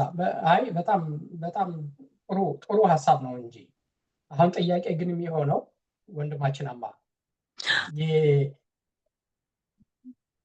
አሁን እዚህ ባለፈው ዕለት ያየ ነው፣ ትናንት ስልጠና ስንሰጥበት የነበረው ነው። ለእኛም በጣም ያገለግለናል። የስትራቴጂክ መሪ ባህሪያት ብለን አንዱ ትልቁ እኮ ነገር ዛሬ ጊዜ የማይሰጠው እሳት ማጥፋትስ ምን እናድርገው? ልጆች ልክ ዛፍ እንደመትከል ነው፣ ግን ምናልባት 10 ዓመት 15 ዓመት ይወስዳል። ሎንግ ተርም ፎከስ ጥሩ ነው። አሁን ያልከው ሎንግ ተርም ፎከስ ነው፣ ግን ዛሬን ደግሞ መሻገር ያስፈልጋል። አሁን እኮ እየሆነ ያለው በዚሁ ከቀጠለ በተወሰኑ የሀገራችን ክፍሎች እኮ ኦርቶዶክሳውያን እኮ እየመነመኑ እየሄዱ ነው። አውቀነውም ሳናውቀውም ልብ ሳንለውም ቁጥሩን በደንብ በውል ሳይታወቅ አደጋውም መጠኑም በደንብ ሳይታወቅ አንዱ እሱ ነው። እስኪ እሱ ላይ አማ ይህንን እንግዲህ አሁን የምናያቸው ችግሮችን እንትን ለማድረግ ያለውን ምዕመን ወይም ደግሞ ያለውን አጠቃላይ የእምነቱን ተከታዮች ማደራጀት ማንቃት አሁን የሚደረጉ እንትኖች አሉ። ግን ብዙውን ጊዜ ማየው ለኔ የሚታየኝ እንደው ስሜታዊነቱ ይበዛል።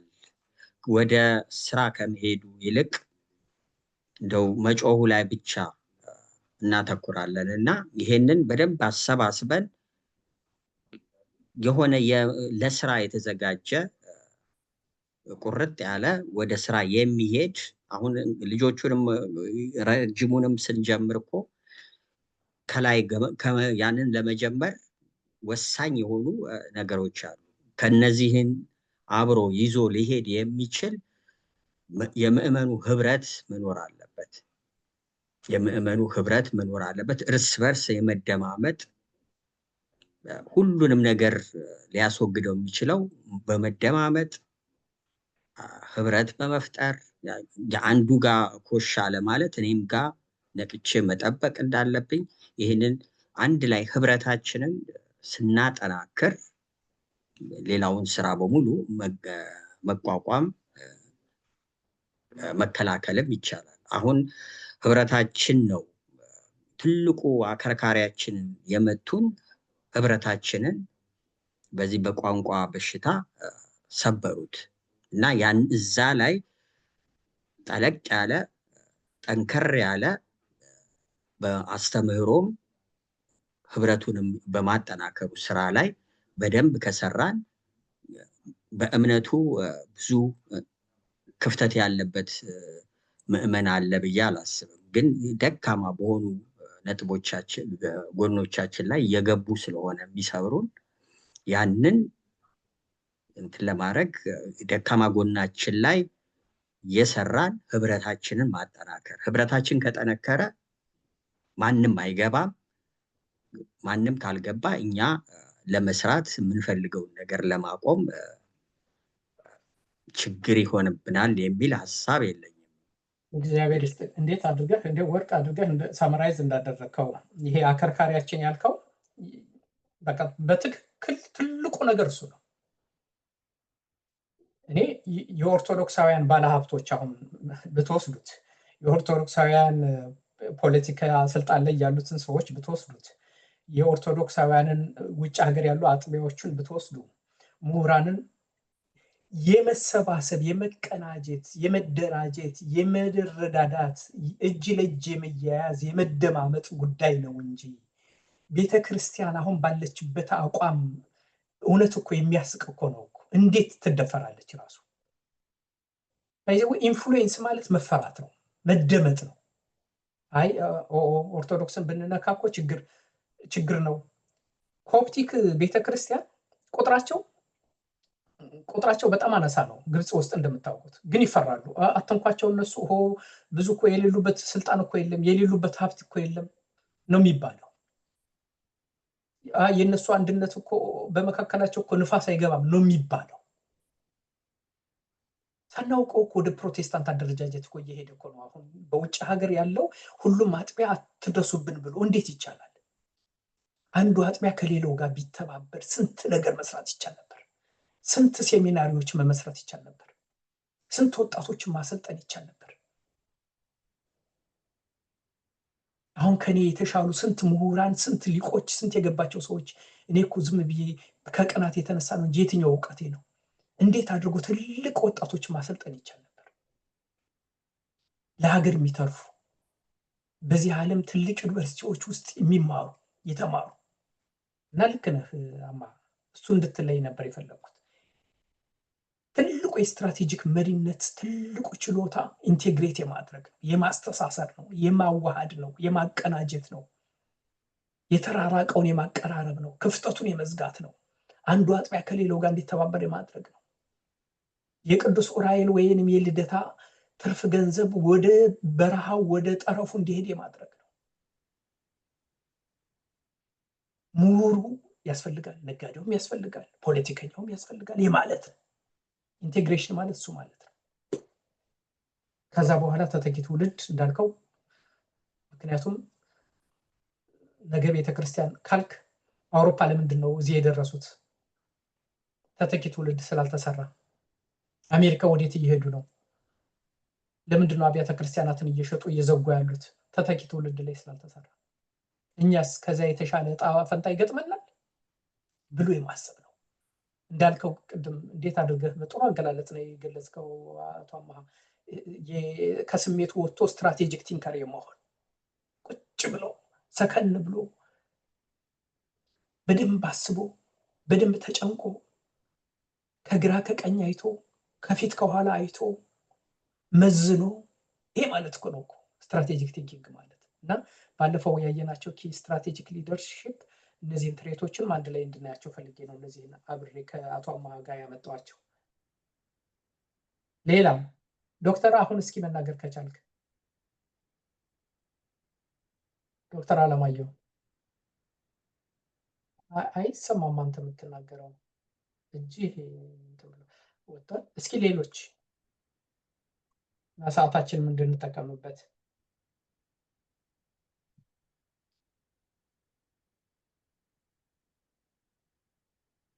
ወደ እቅድ ግን ሲሄድ ምን ማለት ነው አቶ አማሃ? እስከዛ ድረስ አንድነት ዝም ብሎ አይመጣም።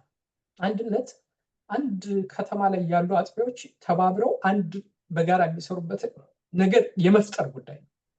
በተቻለ መጠን እንዳልከው ከወሬ ወጥቶ ወደ ስራ ሲካሄድ እስኪ እነዚህ አጥቢያዎች ወደ አንድ እንዴት ነው የማይመጡት? ምንድን ነው እንደዚህ የሚያደርጋቸው? ምንድን ነው? ሁሉም አጥሩን አጥኖ እንዴት ነው የቤተክርስቲያን ይሄ ቅድም ያለው የቤተክርስቲያን እኮ እሴት እንደሱ አይደለም እኮ፣ መዋቅሩም እንደሱ አይደለም፣ ትውፊቱም እንደሱ አይደለም፣ ታሪኳም እንደሱ አይደለም። ልዩ የሚያደርጋት ዮሴፍ ቀጥልሽ። ዮሴፍ እሺ፣ እግዚአብሔር ያክብርልኝ። አንተ እያልኩ ይሰማል? እንደው ማረክ ችግር የለውም፣ ከይቅርታ ጋር እሺ፣ ችግር የለውም። እኔም የተወሰነ ሀሳብ ለማንሳት ያህል ነው። ቤተክርስቲያን እንደ ቤተክርስቲያን አሁን መጀመሪያ ላይ እንደ እቅድ አድርጋ ብትሰራው ብዬ የማስበው ሰርቫይቫል ፕሮጀክቶች ማለት አሁን ከዚህ ቀደም እየመጣንበት ባለው መልኩ ይሄ ኦልሬዲ ከህዝቡ ላይ በልመና ላይ ብቻ ቤዝድ ካደረገው ነገር ራስን ወደ መቻል ሺፍት የሚያደርጉ አይነት እቅዶች ያስፈልጓታል በመጀመሪያ ደረጃ ማለት ነው። እሱን ሰርቫይቫል ኢሹ ካረጋገጠች ሌሎቹን ለመስራት ደግሞ እንደ መሰናክል አይሆንባትም። የመጀመሪያው ይሄ ነው። ሁለተኛው ደግሞ ዲጂታላይዜሽን ጋር ተያይዞ ቤተክርስቲያን ያላትን ዳታ በደንብ ማኔጅ ማድረግ አለባት። ይሰማል? ይሰማል ዮሴፍ? ከዳታ ማኔጅመንት አንጻር ያላትን ሪሶርስ በደንብ ዩቲላይዝ እንድታደረግ ዲጂታላይዜሽን ላይ ሞር ፎከስ ብታደረግ እንደ ሁለተኛ ሀሳብ። ሶስተኛ ደግሞ ምንድነው ይሄ የማህበራት ህብረት የሚባል አለ። የአንድነት ጉባኤ የተለያዩ ማህበሮች፣ ማህበረ ቅዱሳን የተለያዩ ማህበሮች እንደዛ ህብረት እንዳለ ሁሉ ዲጂታል ሚዲያ ላይ የሚሰሩ ሰዎችንም የነሱንም ህብረት ያስፈልጋል። ዩኒየን ኦፍ ዲጂታል ሴክተር ላይ ያሉ ሰዎችም አሉ ለቤተክርስቲያን የሚሰሩት እና እነዚህ ነው ሀሳቤ። በጣም ዘመኑን መዋጀት የሚለውን አንድ እንትን ላሳያችሁ። በጣም አስታወስከኝ ዮሴፍ። ሌላ ሰው ካለ ሊገባ ይችላል። ግብጾችና ካቶሊኮች እንዴት እንደተሻገሩት እዩት። አንድ ዳታ ላሳያችሁ። ባለፈው ዳታ ስሰራ ምን አገኘሁኝ? እዩዋቸው። ይሄ የካቶሊክ ዳታ ነው። ይታያችኋል? ይታያል ዮሴፍ? ይታያል። በአሜሪካ ብቻ 194 ሀገረ ስብከት አላቸው። ሆስፒታል 650 አላቸው። የአረጋውያን መንከባከቢያ 16000 አላቸው። ክሊኒክ 18000 አላቸው። ሆስፒታል 5500 አላቸው። ይሄ ማለት በዓለም ደረጃ ያለው ነው። ሴሚናሪ 6974 አላቸው። ኮሌጅ 230 አላቸው። ሰከንዳሪ ስኩል 50 ሺህ አላቸው። እንዴት አድርገው ትውልዱን እንደተቆጣጠሩት ካቶሊክ ቤተክርስቲያን አሁን ያለችበት ደረጃ እንደዚህ ጸንታ አትኖርም ነበር እነዚህ ኢንስቲትዩሽንስ ባይኖሩ። አሁን የኛም ቤተክርስቲያን ወሰዱት። እስቲ ኮፕቲክ ምን ሰሩ? ኮፕቲክ እንዳልከው ልማት እንዴት ወሳኝ እንደሆነ ትምህርት ቤቶችን መስራት፣ ሆስፒታሎቹ እንዴት አድርገው ከራሳቸው አልፈው እነዚህ አፍሪካ ውስጥ 4 ሆስፒታልስ አሏቸው። አፍሪካ ውስጥ አንዱ ናይሮቢ ይመስለኛል። አጠቃላይ ግን 4 አሏቸው። ሴሚናሪ ወደ 14 አላቸው በሀገር ውስጥም ውጭ።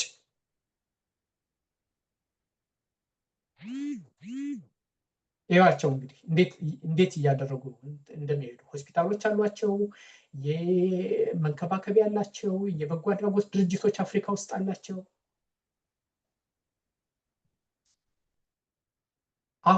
አሁን ዮሴፍ ያነሳው ቁልፍ ጉዳይ ስለሆነ ነው ወደዚህ የመጣሁት። ልክ ነህ። በዚህ ዓለም አቅምን አሁን እነዚህ አንድ እዚህ ላይ አላመጣሁትም እንጂ እንዴት አድርጌ ላምጣው። 7 ቤዝስ ኦፍ ፓወር የሚባል አለ። ተጽዕኖ ለማድረግ ወይንም ስልጣን ያስፈልጋል ከእግዚአብሔር በታች ማለት ነው። በዚህ ዓለም ሰውኛው መቼም ስልጣን ወሳኝ ነገር ነው። ከተጠቀሙበት ለአገልግሎት ከተጠቀሙበት ስልጣን ያስፈልጋል። ፖዚሽናል ፓወር ያስፈልጋል። ተሰሚነት ካሪዝማ ያስፈልጋል። ሁለተኛው ፓወር እሱ ነው። ሶስተኛው ኢንፎርሜሽን ፓወር የሚባል ነው። አሁን ሚዲያ ያልከው ዮሴፍ እንዴት አድርጋ እንዳመጣው 7 ቤዝስ ኦፍ ፓወር ይባላል። ስልጣን አንዱ ነው። ሁለተኛው ካሪዝማ ወይም ተሰሚነት ተደማጭነት ነው። ተፈሪነት፣ መፈራት፣ ድሮ የነበራት ግርማ ሞገስ ቤተክርስቲያን እሱ ያስፈልጋል። የነበራቸው አባቶች የነበራቸው ግርማ ሞገስ አሁን እንዳሁኑ አሁን ባለበት ደረጃ ሳይሆን ማለት ነው። ሶስተኛው ኢንፎርሜሽን ፓወር ያስፈልጋል። አራተኛው ኤክስፐርቲስ ፓወር ያስፈልጋል። አዋቂዎች ያስፈልጋሉ። የአዋቂዎች ቤት መሆን አለባት። በእውቀት ማንም በየትኛውም እዚህኛው ዓለም ላይ ስትሄድ የሚችል አብሮ ማውራት የሚችል በዚህኛውም ሲመጣ በመንፈሳዊ አስተሳስሮም የሚችል ብዙ ሰዎች ያስፈልጓታል። ኤክስፐርቲስ ፓወር ይባላል። እሱ ደግሞ ስንት አልኩኝ? 4። አምስተኛው ሪሌሽናል ፓወር የሚባለው ያስፈልጋታል። ወዳጆች ማብዛት ይፈልጋል። ከዚህም ሁሉም ወዳጆች የሚበዙት አንድ ድር ቢያብር አንበሳ ያስር። አጥቢዎቹ መተሳሰር ያስፈልጋቸዋል። ሰንበት ትምህርት ቤቶች መተሳሰር፣ ሚዲያዎቹ መተሳሰር ያስፈልጋቸዋል። የጋራ መድረክ መፍጠር። ያን ጊዜ እነዚህን ኦርቶዶክሳውያን አትንኳቸው፣ ንብ የነካው የንብ ቀፎ እንደመንካት ነው። እነሱን አሁን መንካት አንደኛ ሁነን እንደዚህ የተሳደድን እንደዚህ የሆንን ነገ አናሳ በምንሆኑበት ጊዜ እንደ ኮፕቲኮች ሰርቫይ ማድረግ እንችላለን ወይ? ይህንን ነው መጠየቅ የሚያስፈልገው። እና ልክ ነው። ሌላ እኔ ጊዜ እንዳልወስድ ሌሎቻችሁ መግባት ትችላላችሁ። የኛ እንደምታውቁት ነው ያለው። ቅድም ጠንካራ ጎናችን እንደዚህ ያሉነት ትምህርት ቤቶች እንዲህ ሴሚናሪዎች የተወሰኑ አሉን እንደምታውቋቸው። ግን ምን ያክል ነን በዚህ ዘመን የት ላይ ያለ ነው እዩት። ዳታውን ቬሪፋይድ አይሆኑም ማለት ነው። ቀጥሉ። በጣም የሚጠቅም የሚመስለኝ እንደዚህ ማሰብ ሲቻል ነው። ምን ላይ ትኩረት ማድረግ፣ እንዴት አድርጎ ይህንን ዘመን መሻገር ይቻላል የሚል ውይይት በዚህ መልኩ ነው የሚመጣው። ምን ቤተክርስቲያን ምን ፕራዮሪታይዝ ብታደርግ፣ ሰንበት ትምህርት ቤቶች ምን ቢያደርጉ፣ ማህበራት ምን ቢያደርጉ፣ ሚዲያዎች ምን ቢያደርጉ፣ ምዕመናን ምን ቢያደርጉ ይህንን ትሬት መቀነስ ይቻላል። ቢቻል ጠንካራ ሆኖ ለመውጣት፣ ባይቻል ደግሞ ሰርቫይቭ ለማድረግ። እኔ እንደ ተጨማሪ ምናልባት ለዳታ ከሆነሽ በሚል ነው እና አሁን እኔ ያለሁት አሁን ኔዘርላንድ ነው እና በዚህ በኔዘርላንድ የኮፕቲክ ቤተክርስቲያንን አውቃለሁ። አንዳንድም ወዳጆች አሉኝ አብሬያቸው እንትን ማደርጋቸው።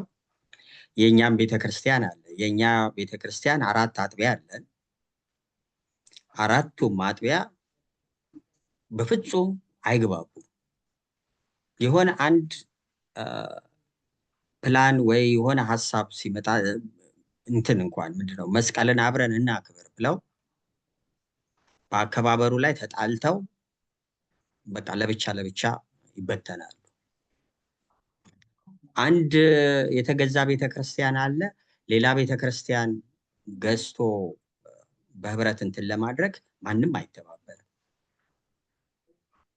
እንዲህ ያለ ፍርስርስ ያለ እንትን ነው። የኮፕቲኮቹ እንዳልኩት ወዳጅ የሆነ ኮፕቲክ አለ። ከሱ ጋር ስንነጋገር እዚህ ትንሿ አገር ላይ ወደ 4 ገዳማት አሏቸው ቤተክርስቲያኑ ሳይቆጠር ማለት ነው። እኛ በ1 ሚሊዮን በማይሞላ ገንዘብ አንድ ቤተክርስቲያን ለመግዛት አመታት ስንፈጅ አንዱ አካባቢ አምስተርዳም አካባቢ አንድ ቤተክርስቲያን እነሱ ለመግዛት ኔዘርላንድ ውስጥ ያሉት ኮፕቲኮች በሙሉ ተባብረው እዛ ላይ ገንዘባቸውን ያወጣሉ። ለዛ ይገዛል። በየስቴቱ እየተባበሩ ገንዘብ እንትን እያደረጉ አንዳንድ ቤተክርስቲያን እንትን ያደርጋሉ። በጣም ሪሞት የተባለ ሰው እዛ እንዴት ብሎ ይሰራል ምናምን የሚባልበት ቦታ ላይ እነሱ ትላልቅ ገዳማቶች አሏቸው። ያ የሆነው ህብረታቸው እንዴት አድርጋችሁ ሰራችሁት? እንዴት ልታደርጉት? ከየት አመጣችሁት ገንዘቡን ብዬ ይሄንን ወዳጄ ስጠይቀው ሁላችንም አንድ ላይ ሆነና በህብረት ነው እንጂ አንድ አጥቢያ ብቻ ብለን እሱን ብቻ በዛማ ምንም ልናደርግ አንችልም። ሁላችንም እንግባባለን። የተገኘውን እድል በቃ እዛ ላይ እንትን ይበል ብለን ወደዛ ሁላችንም ገንዘቡን እናደርጋለን። በዚህ መልኩ ይህ ሁሉ ንብረት ልጆቻችንም ለማስተማር ምን ሁሉ እድሉን አስፍተናል ብሎ ነግሮኛል። እኛ ላይ ግን ብዙ መድከም መስራት የሚጠይቀው አንግባባ። ሰበካ ጉባኤ አንዳንዱ ጭራሽ አያስፈልግም። ልክ እንደ ዲክታተር በቃ እንትኑን ቃለ ዓዋዲውን ሁሉን ትቶ እሱ 10-20 ዓመት ይተኛበታል። ወይ ለውጥ አያመጣም። አስራት በኩራት ተሰብስቦ የቤተክርስቲያን ገቢ ደግ ሲባል ነው። ልክ እንደ እቁብ ወይ እድር በወር የተወሰነች ብር ከተጣለ ይበቃል። ምንድነው ሀሳባችን ሲባል መተህ አስቀድሰህ ከሄድክ ይበቃል። እንዲህ እየተባባልን እንትን የምንልበት ነው እና የኛ ችግሮቻችን በጣም ብዙ ናቸው። ግን እነዚህን በሙሉ እኔ ትኩረት ሁሌ አእምሮዬን የሚመታኝ አንድ የምንሆንበት ልክ እንደ ክርስትናው በእኛ ቤተክርስቲያን አንድ ሰው የራሱን ድህነት የሚባል ነገር የለም። እኔ ለመዳን ከወንድሞቼ ከእናንተ ጋር አብሬ ካልሆንኩ የኔ ድህነት አይረጋገጥም። የምንድነው አብረን ስንሰራ አብረን እንትን ስንል ለምን የተራበ አብልተሃል፣ የታረዘ ጠይቀሃል፣ እንዲህ የሚል ነው የኛ አስተምህሮታችንም እምነታችን። እሱ ግን ምንድነው አቶማ አሁን አንድ እና ባጭሩ አንድ ሌላም ሰው ስላለ ምንድነው ዋናው ምክንያት ብለህ አሁን ያ ባህል አለ፣ ሽኩቻው አለ። ግን የኢትዮጵያ ቤተክርስቲያን ጠንካራ ጎኗ ደግሞ አንድነቷ ነው ብለን እኮ ነው የተነሳ ነው። ያ አንድነት ግን ውጭ ሀገር በሚመጣበት ጊዜ እኔ 1-2 አደጋዎች አሁን ይታዩኛል። አንደኛው ኦርቶዶክሳውያን መስለን አደረጃጀታችን ወደ ፕሮቴስታንቱ አደረጃጀት እንዳይሄድ እፈራለሁ። በተለይ በውጭ ሀገር ሁሉም የራሱ ሁለተኛው ደግሞ ምን እፈራለሁ መሰለህ? ሁለተኛው ደግሞ ቀስ እያሉ እየሸረሸሩ ነው ያለ የሚመስለኝ አባቶችን የማዋረድ እሱም በጣም አደገኛ ነው። ካህናትን የማቅለል ቀስ እያለ የያዝከውን በግ ኧረ ይሄ የያዝከው እኮ ውሻ ነው የተባለው አይነት ተረት ነው የሚሆነው። እና ምንድነው እሱ ነገር በደንብ አይጠናም ወይ? እንደው አሁን ላንመልሰው እንችላለን አይደል? አቷማ መጠናት የለበትም ወይ? ምንድነው እንዲህ የሚያደርገው? እንዴት አድርጎ ነው? ምን ግፊት ቢደረግ ነው? ማን ነው ያንን ግፊት ሊያደርግ የሚችለው? ኮፕቲኮች ዝም ብለው አልደረሱም። እንደምታውቀው ምንድነው ያደረጉት? አንድ አጥቢያ ቤተክርስቲያን አሜሪካ ላይ ለመመስረት ብቻውን አይችልም። በፈለገው መንገድ ቢሄድ በኮፕቲክ ፈቃድ ካላገኘ በስተቀር ማንም የኮፕቲክ ቤተክርስቲያን መሆን አይችልም። በህግ በውጭ ጉዳይ አስመዝግበውታል። የኛ እንደሱ አልተመዘገበም። በዚህ ሊቀ ጳጳሱ ፈቃድ ሲሰጡ ይሄዳል፣ ይመዘገባል፣ ይመሰረታል። ከዛ በኋላ በፋይናንስም በአስተዳደር ጉዳይም ብቻዬን ነው፣ ሰበካ ጉባኤ ብቻ ነው የሚቆጣጠረኝ ይላል። አንዳንዱ ደግሞ ዘራፍ የሚለው ከሆነ ደግሞ የራሱን ሰዎች ይሰበስባል፣ ሰበካ ጉባኤ ይባላል። እንደዚህ ነው እየሆነ ያለው። ሞር ኤንድ ሞር ጥሩ አብያተ ክርስቲያናት አሉ ሞዴል የሚሆኑት። ምን ያክል እንግዲህ ከዘለቁ ምን ያክል ይዘልቃሉ፣ ምን ያክል ሄደዋል። ግን ዞሮ ሰበካ ጉባኤ የሚባል አሁን ነው እንጂ ያለው በውጭ ሀገር። እሱም ቅድም እንዳልኩት አንዳንዱ የፌክ ነው፣ አንዳንዱ የእውነት አለ። አሁን ደግሞ ቦርድ ወደ ቦርድም እየተቀየረ ያለ አለ። ሌላው ግን እንትንም የለም። አሁን ሀገረ ስብከት እኮ የሚቆጣጠረው ምንም ፋይናንሳቸውን አያውቅም፣ አስተዳደራቸውን አያውቅም። ሀገረ ስብከት የሚባል እንደሱ አይታሰብም። ራሱ ሁሉም ገለልተኛ ነው። መቅደስ ቀጥይና አንድ ሌላም ወንድም ያወጣለ ለነሱ እድል ሰጥቻቸው አቶ አማሃ በኋላ ትመለሳለህ ይሄንን እያሰብከው መቅዲ አቤትና ከዛ አንድ ሌላ ሰው ደግሞ 9449 ሁለታችሁ አድርጉና አቶ አማሃ አድርገን እነዚህን ነገሮች እያያችኋቸው ምንድነው የሚጎለን ያልኩህን በዚሁ እያየኸው አቶ አማሃ እና እንመለስበታለን። መቅዲ ቀጥይ። አስተያየቶችም ስላሉ ነው። ምናልባት አይታቸው ከሆነ አላቅም። አላየኋቸው። ጥያቄም አለ። ዶክተር የቻሉ አልመሰለኝም፣ እሳቸውም ጥያቄ ጠይቀዋል። እስኪ አንብቤልኝ። የመጀመሪያው ኤችፒ በሚል ዝርዝር ነው ያስቀመጡት። አይ ቲንክ ቢታዩ ጥሩ ነው ብለው የሚያስቡትን ቤተክርስቲያን ላይ ፖለቲካን፣ ኢኮኖሚን፣ አስተዳደርን፣ አብነት ትምህርት ቤትን፣ ሰንበት ትምህርት ቤት፣ ካህናት ላይ፣ ሰባኪ ወንጌል ላይ እና ላይ ይላል። በደረጃ እንዲታይ ያስቀመጡት ይመስለኛል። ሌላው ገብረ ማርያም በሚል ስም እንግዲህ ያው ይቅርታ ምናልባት ማዕረግ ካላችሁ ተተኪን ማፍራት በሁሉም በሰንበት ትምህርት ቤት በጉባኤ ቤቶችም በሁሉም አስተዳደራዊ መዋቅሩን በተገቢና ተጠያቂነት ያለውና ግልጽ አሰራር የያዘ ማድረግ የሚል አስተያየት ሰጥተዋል። ሌላው ቅድም ምናልባት አንተ የነዚህን 7 ቤዚክ ፓወሮችን እንትን ስትል አልተመቸህም ብዬ እኔ ፖስት ያደረግኩት ነው። ምናልባት ከጠቀሙ እንድናያቸው ሌጂቲሜት ፓወር፣ ሪዋርድ ፓወር፣ ኤቢሊቲ ቱ ኦፈር ሪዋርድስ፣ ኮርሲቭ ፓወር። እንግዲህ ይሄ ካሮት ኤንድ ስቲክ የሚባሉ ናቸው። ኤክስፐርት ፓወር ከቤተክርስቲያን አንጻር በዚህንም ልናነሳቸው እንችላለን። ለምንድን ነው በቀደመ ዘመን እንደዛ ተደማጭ የነበሩት? አንዱ ምክንያት ይሄ ነው። እነሱ ያልባረኩት፣ እነሱ ብለሲንግ ያልሰጡት እንደማይጸና ስለሚያውቁ ነገስታቱ የግድ ወደዛ የሚመጡ ነበር እና ያ ፓወር እየተሸረሸረ ሲሄድ ኤክስፐርት ፓወር ምሁራኑ የቤተክርስቲያን ነበሩ። አማካሪዎቹ ምክር የሚጠየቁት ጥበብ የሞላባቸው ኤክስፐርት ፓወር ማለት እሱ ማለት ነው። ሪፈረንት ፓወር ይሄ ካሪዝማ ፓወር የሚባል ነው። የነበሩ የገዳማት አበምኔቶች እንዴት ይፈሩ እንደነበረ ግርማ ሞገሳቸው። ኢካቦድ የሚል ታሪክ አለ በመጽሐፍ ቅዱስ በኤሊ ዘመን በኤሊ ዙሪያ የተሰራ ኢካቦድ። ይሄ ካሪዝማ ሲርቅ ነው ሞገስ። ኢካቦድ የሚለው ስም የመጣው ከዛ ክብር ከእስራኤል ርቋል እና ስማቸው ኢካቦድ ይባል የሚል የኤሊ ልጆች በጦርነት ተማርከው እነሱ ከሞቱ በኋላ ታሪኩን አንብቡት። የተወለዱ ልጆች የወጣላቸው ስም ከዛ ጋር ካሪዝማ የሚባለው ካሪዝማ ራሱ ተፈሪነት፣ ተደማጭነት የሚባለው ስንት ተደማጭ ሰው አለን። አሁን መድረኩን የሚሞሉት የትኞቹ ሰዎች ናቸው የምትሉት ነው። መቅዲ እግዚአብሔር ያክብርልኝ። በጣም ኢንፎርሜሽናል ፓወር ቅድም ዮሴፍ የሚያነሳው ነው።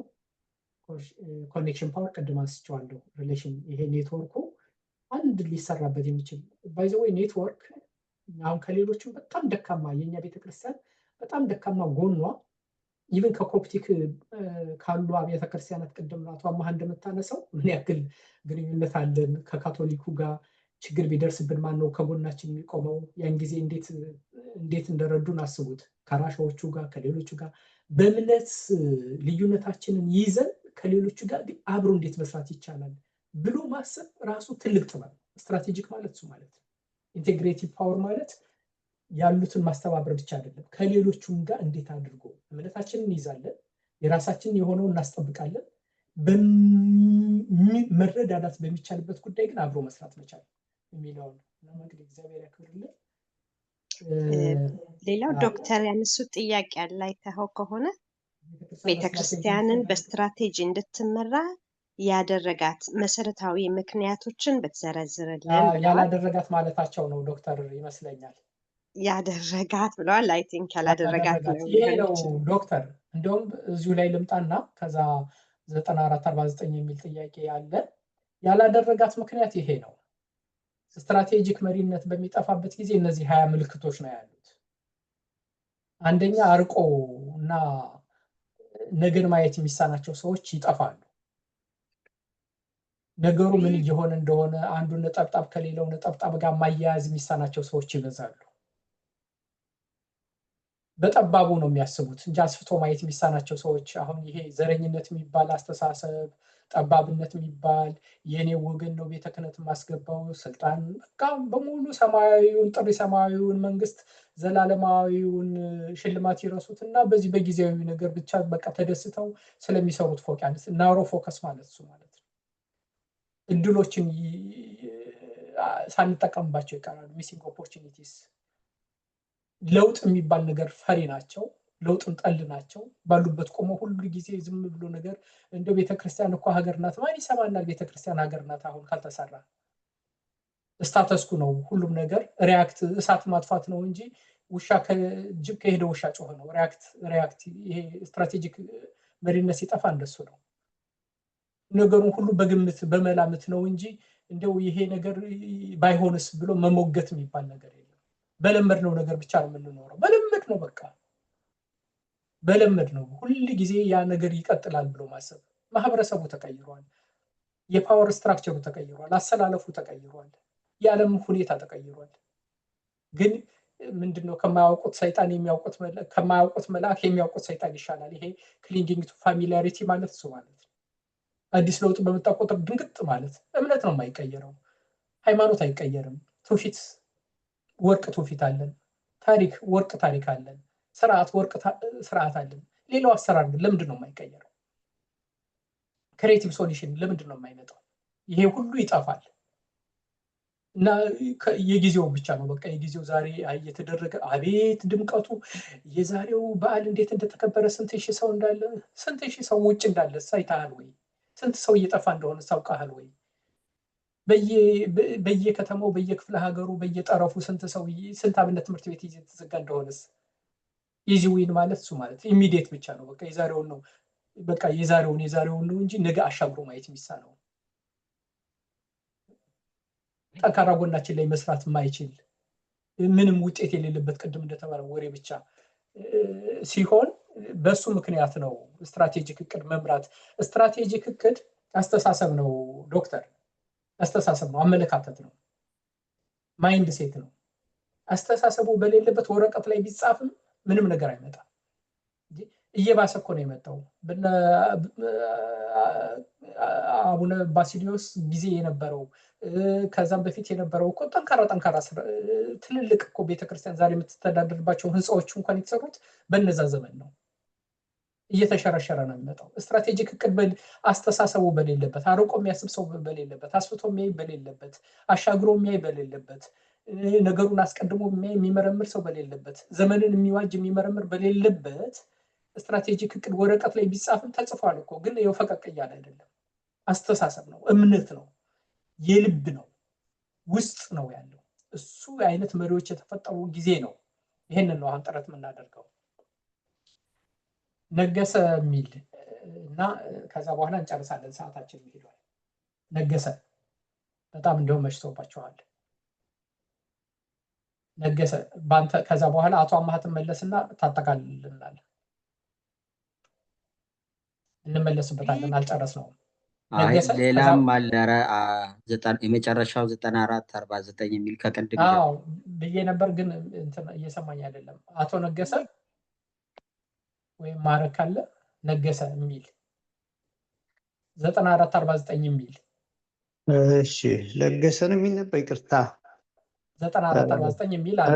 እሺ ቀጥሉ። አዎ በጣም ይቅርታ። ሰላም እግዚአብሔር ከሁላችሁ ጋር ይሁን። እንዴት አመሻችሁ? እግዚአብሔር ይመስገን። እንግዲህ ብዙም ብላችሁታል። ደጋግሜ የምናገረው ነገር እንዳይኖር የመጀመሪያ ሀሳቦችን ብዙዎቻችሁ ሼር አድርጋችሁታል። ግን እንደ ችግሩ ብዬ ማሰብ ቤተክርስቲያናችን በጣም ዘርፈ ብዙ ችግሮች አሉባት። የአስተዳደር ችግር ነው። ከላይ ጀምሮ ያለው ነገር መጀመሪያውኑ ለምሳሌ ወደ ውጭ የሚላኩት አባቶቻችን እንዲሁም በየአዲስ አበባም ባሉት በየክፍለ ሀገሩ የሚመድቡ አባቶች ለአስተዳዳሪነት የሚመድቡ አባቶች የአስተዳደር ብቃታቸው ተመጥኖ አይደለም። ምናልባት በትምህርት ደረጃቸው ጥሩ የሆነ ነገር ወይ ደግሞ በሆነ በቃ በአገልግሎታቸው ጥሩ ሆነው ብቻ በዛ በተገኙ ፊት ለፊት ስለተገኙ ቦታ ይመደባሉ። አስተዳደር ግን አይችሉም። ስለማይችሉ የግድ እዛ ያለው ደግሞ ሰው ይቀበላቸውና ያ በነበረው ነገር ላይ ይዞ ነው የሚሄደው። አዲስ ነገር አይፈጠርም። ያንን ችግሩ ይዞት ነው የሚሄደው። አሁን እዚህ መጥቶ እንደዚህ ውጭ በሚወጡት በአውሮፓም በሌላም ቦታ የሚወጡት አባቶች እዚህ መጥተው አስተዳደር ችግር አለ ወይ የራሳቸውን ሀሳብ አምጭተው ቤተክርስቲያኑን ከፍ የሚያደርግ ስራ አይሰሩ ወይ የሰውን ሀሳብ አይቀበሉም። እንዲሁ ብቻ ያችን ክፍተታቸውን ለመሸፈን በሚል የዛም የዚህም እየሰሙ ዝም ብሎ ጊዜዎች የሚፈዱና ቤተክርስቲያኗን እየጎዷት ያሉ ነገር አንዱ ይሄ ነው። የአስተዳደር ችግር ነው። ብቃት ማነስ እንጂ አንድ እሱ ነው። ሁለተኛ እኔ ማህበሩ ከዚህ በፊት አንድ የአውሮፓ ማዕከል ላይ መግፋት አለበት፣ ወደ ውስጥ መግባት አለበት ብዬ አምናለሁ። እንዲሁ ከውጭ እኛ እዚህ ጋር ችግሩና መፍትሄውን እያልን ጊዜ የምናባክን ከሆነ ቤተክርስቲያናችን እየወደቀችብን እያጠናት ነው የምንሄደው። እንደምናየው እንደ ካቶሊክ ቤተክርስቲያኖች አሁን ህንፃዎቻቸው አሉ፣ ምዕመናን የለበትም።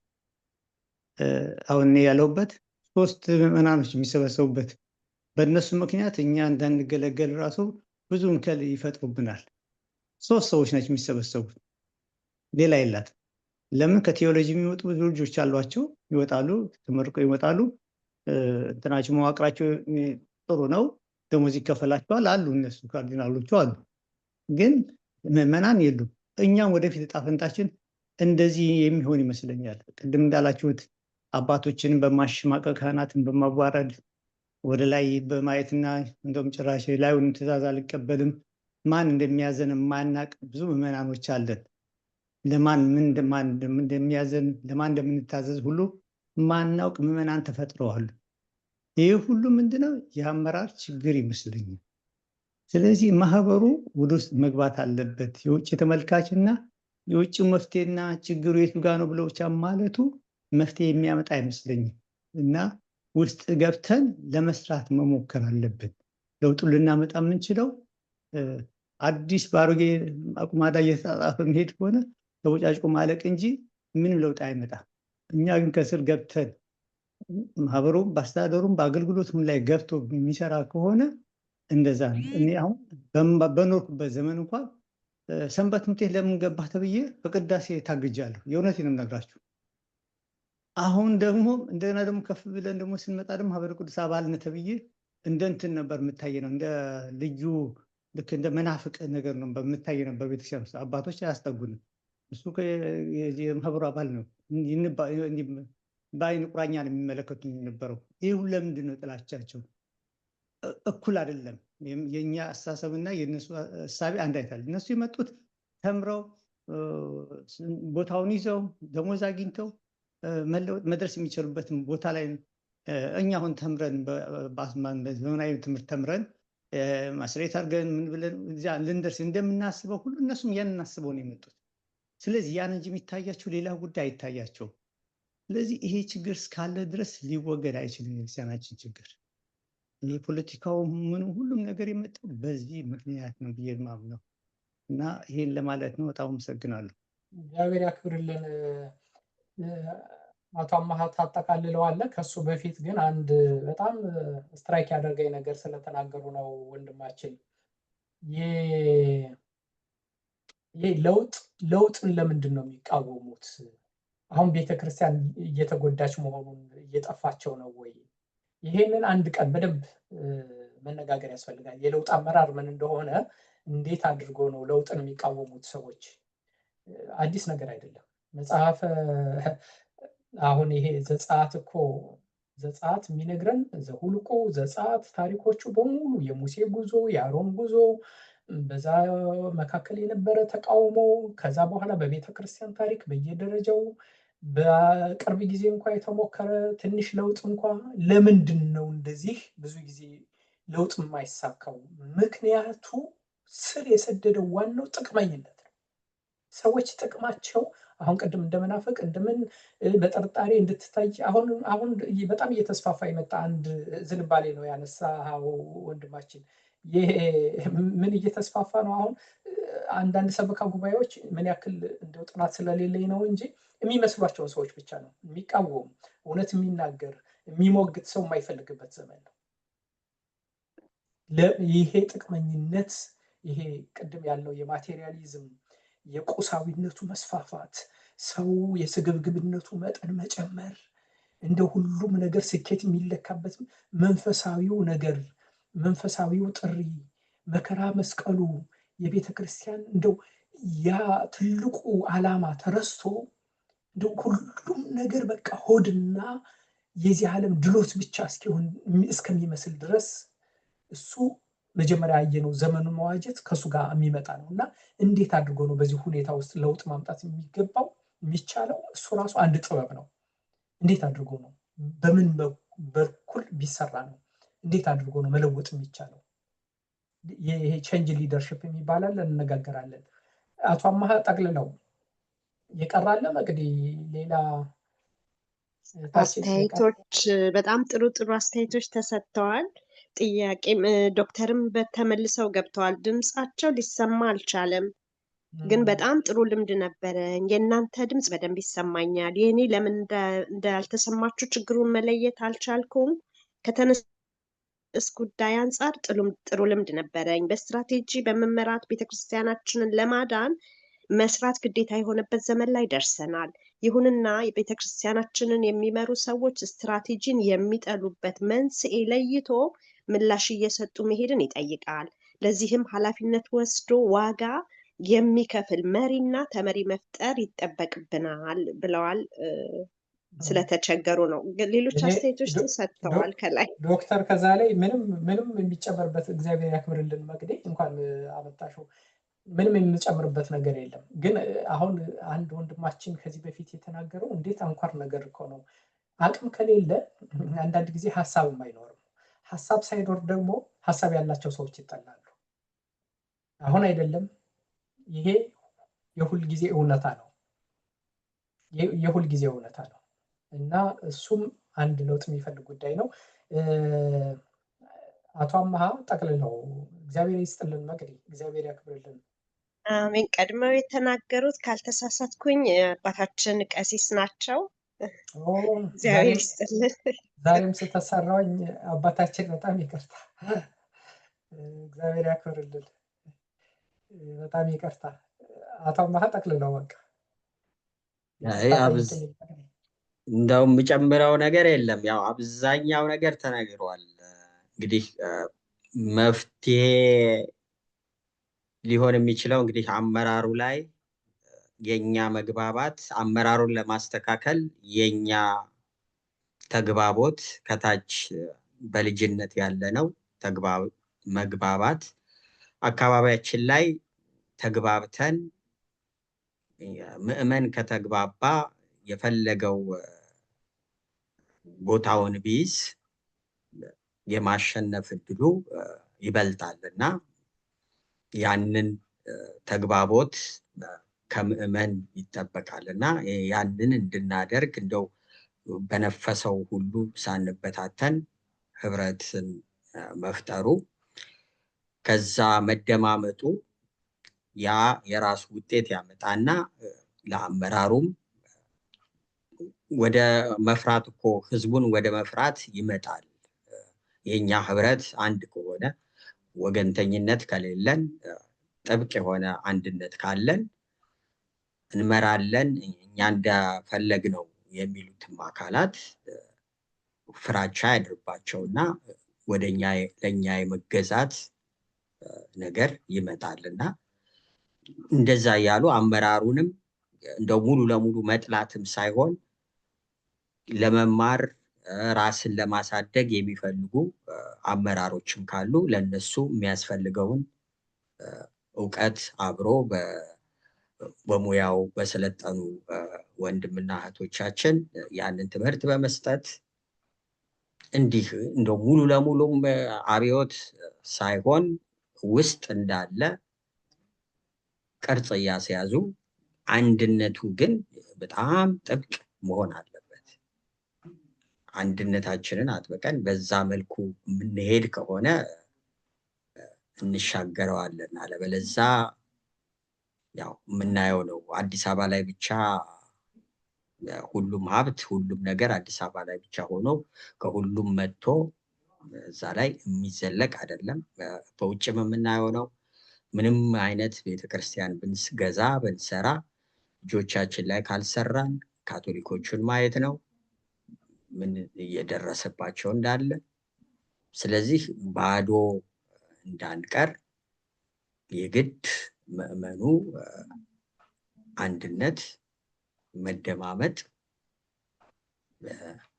ይገባዋል የሚል ነው። እኔ እንግዲህ እንደማጠቃለያ እንትን የምለው በዚህ ላይ መስራት ወርቅ ማጠቃለያ ነው። እግዚአብሔር ይስጥልን አቶ አምሃ በጣም አንድ እንመለስበታለን። ይሄ ግብጾቹ ኮፕቲኮቹ አንዱ እንደዚህ በደንብ እንዲያድጉ ካደረጋቸው ውስጥ መጨረሻ የተናገርከው ነገር ነው። ባለሙያዎችን በጣም ይጠቀማሉ።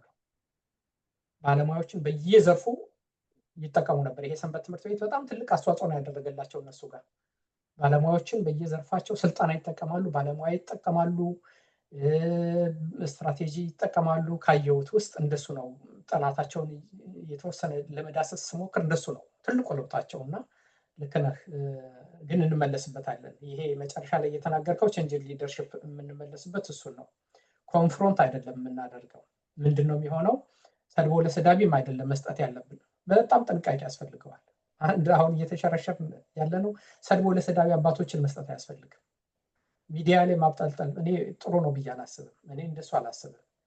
የሚቻለው አቅም ድጋፍ እየሰጡ ቅንቅን ሰዎቹን እንደው በደንብ አድርጎ አቅም እየፈጠሩ ቀስ በቀስ ለውጥ እየመጣ 10 ዓመትም 15 ዓመትም ነገ ከነገ በኋላ የተሻለች ቤተክርስቲያንን ለማየት መቻል ነው እንጂ ግብ መፍጠሩ ብዙም እኔ ለውጥ ያመጣል ብዬ አላስብም። መስደቡም ማብጠልጠሉም ቤትን እንደው ለሌላ ማጋለጥ ነው ብዬ ነው የማስበው። እንደዛ ነው የማምነው። መሳሳት እችላለሁ። የኔ እምነት እንደዛ ነው። እግዚአብሔር ይስጥልኝ፣ እግዚአብሔር ያክብርልኝ። በዚሁ እንጨርስ። ደህና ደሩ። በጣም ይቅርታ ሰዓት ወስደናል፣ ዘግይተን ስለጀመርን ነው። እኔም ኔትወርክ የሚያስቸግር ነበረ፣ እየተቆራረጠብን ነበረ። ይሁን አሁን ወደ መጨረሻ ነው እንዴ ኔትወርክ እንትኑ ሪከርድ ያደረግነው ሙሉ ለሙሉ ከታተል አልቻልኩም። ኧረ ሆፕፉሊ እዛ ነው አሁን ወደ መጨረሻ ላይ ተስተካከለልኝ። ኔትወርክ እያስቸገረኝ ነበር። ይቅርታ። በሚቀጥለው ሰፋ አድርገን እንቀጥለዋለን። ይሄ ጉዳይ ቃሎት ያሰማልን። ሁለተኛ አሜን። ሁለተኛ እንቀጥላለን። የቤት ስራ መውሰድ ይቻል ይሆን? በጣም ያልተመለሱ ጥያቄዎች አሉ፣ ግን ሁላችንም አንድ የቤት ስራ እንውሰድ ይሆን? እሺ መግዲ ይቻላል። አንድ የቤተክርስቲያን አስተምህሮ ይላሉ ሀብታሙ በሚባል ስም። አንድ የቤተክርስቲያን አስተምህሮ ቤተክርስቲያን የራሷን ጦር ማደራጀት ትችላለች እንደ ኢራቅ ይልና አንደኛው ጥያቄያቸው ነው። ይሄንን አንተ የምትመልሰው ይሆናል። ሌላው ግን የኛ ድርሻ ምንድን ነው? ወይም እዚህ ከምንሳተፍ አባላት ከዚህ ስልጠና በኋላ ባለን ድርሻ ከእኛ ምን ይጠበቃል? እኔ ይሄንን ነው ሞር እንድናተክሩበት የቤት ስራ ከአንተ መልስ ሳይሆን አትሊስት ሁላችን መልስ የቤት ስራ እንድንወስደው ወደፊት ምን እያደረግን እንሄዳለን። እኔ የጌዲዮን ፕሪንሲፕል ነው የጌዲዮንና ነህምያን ፕሪንሲፕል እንዴት አድርገን እናወርደው ብዬ ነው የማስበው። የጌዲዮን ከ30,300 ሰው 10% ለውጥ ያመጣል የሚል እምነት አለኝ እኔ። ስለዚህ 10% ሰዎች እንዴት ማፍራት ይቻላል የሚል አሁን አቶ ሀብታሙ የጠየቁትን እንሄድበታለን። እንዴት 10% ማፍራት ይቻላል? እንዴት አድርጎ ወጣቶችን አሁን ለምሳሌ አንድ ነገር አለ፣ አንድ የምትቀበሉኝ ነገር። እሺ አቶ አስቻለው፣ እኛ አካባቢ ምንድነው ያለው እንዲህ ያለ ነገሮችን ስንሰራ አሁን እነዛ አካላት ካለው ከመንግስት አካል ጋር በቃ ጥሎኛ አድርገው አሳልፈን እንሰጣችኋለን ነው አሁን ማስፈራሪያቸው። እኛ ጋር ትንሽ የሰላም ሁኔታ አስቸጋሪ ነውና ባለው አካባቢያችን በዚህ ደረጃ ነው እንዲህ ያሉ ሰዎችን እስከዚህ ደረጃ የደረሱበት ሁኔታ ነው ያለው። ለምሳሌ እኔ ራሱ አሁን ካደብክ ካላደብክ አሳልፈን ነው የምንሰጥህ የተባልኩ ሰው ነኝ እኔ ራሱ አሁን ማለት ነው።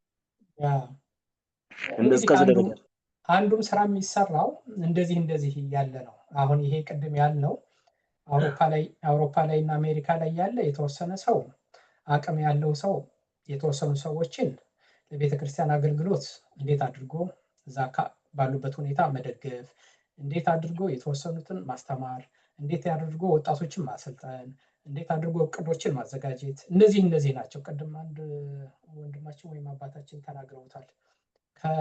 ከንግግር አልፎ ወደ ተግባር እንዴት እንደሚሸጋገር በዚህ በትንሽ ጉዞ ነው የሚጀምረው እና እግዚአብሔር በረዳን መጠን ወደፊት እንቀጥልበታለን። እግዚአብሔር ይስጥልን። ለዛሬው እዚህ ላይ ይብቃና እግዚአብሔር ያስተማረን አምላካችን ልዑል እግዚአብሔር ክብር ምስጋና ይግባው።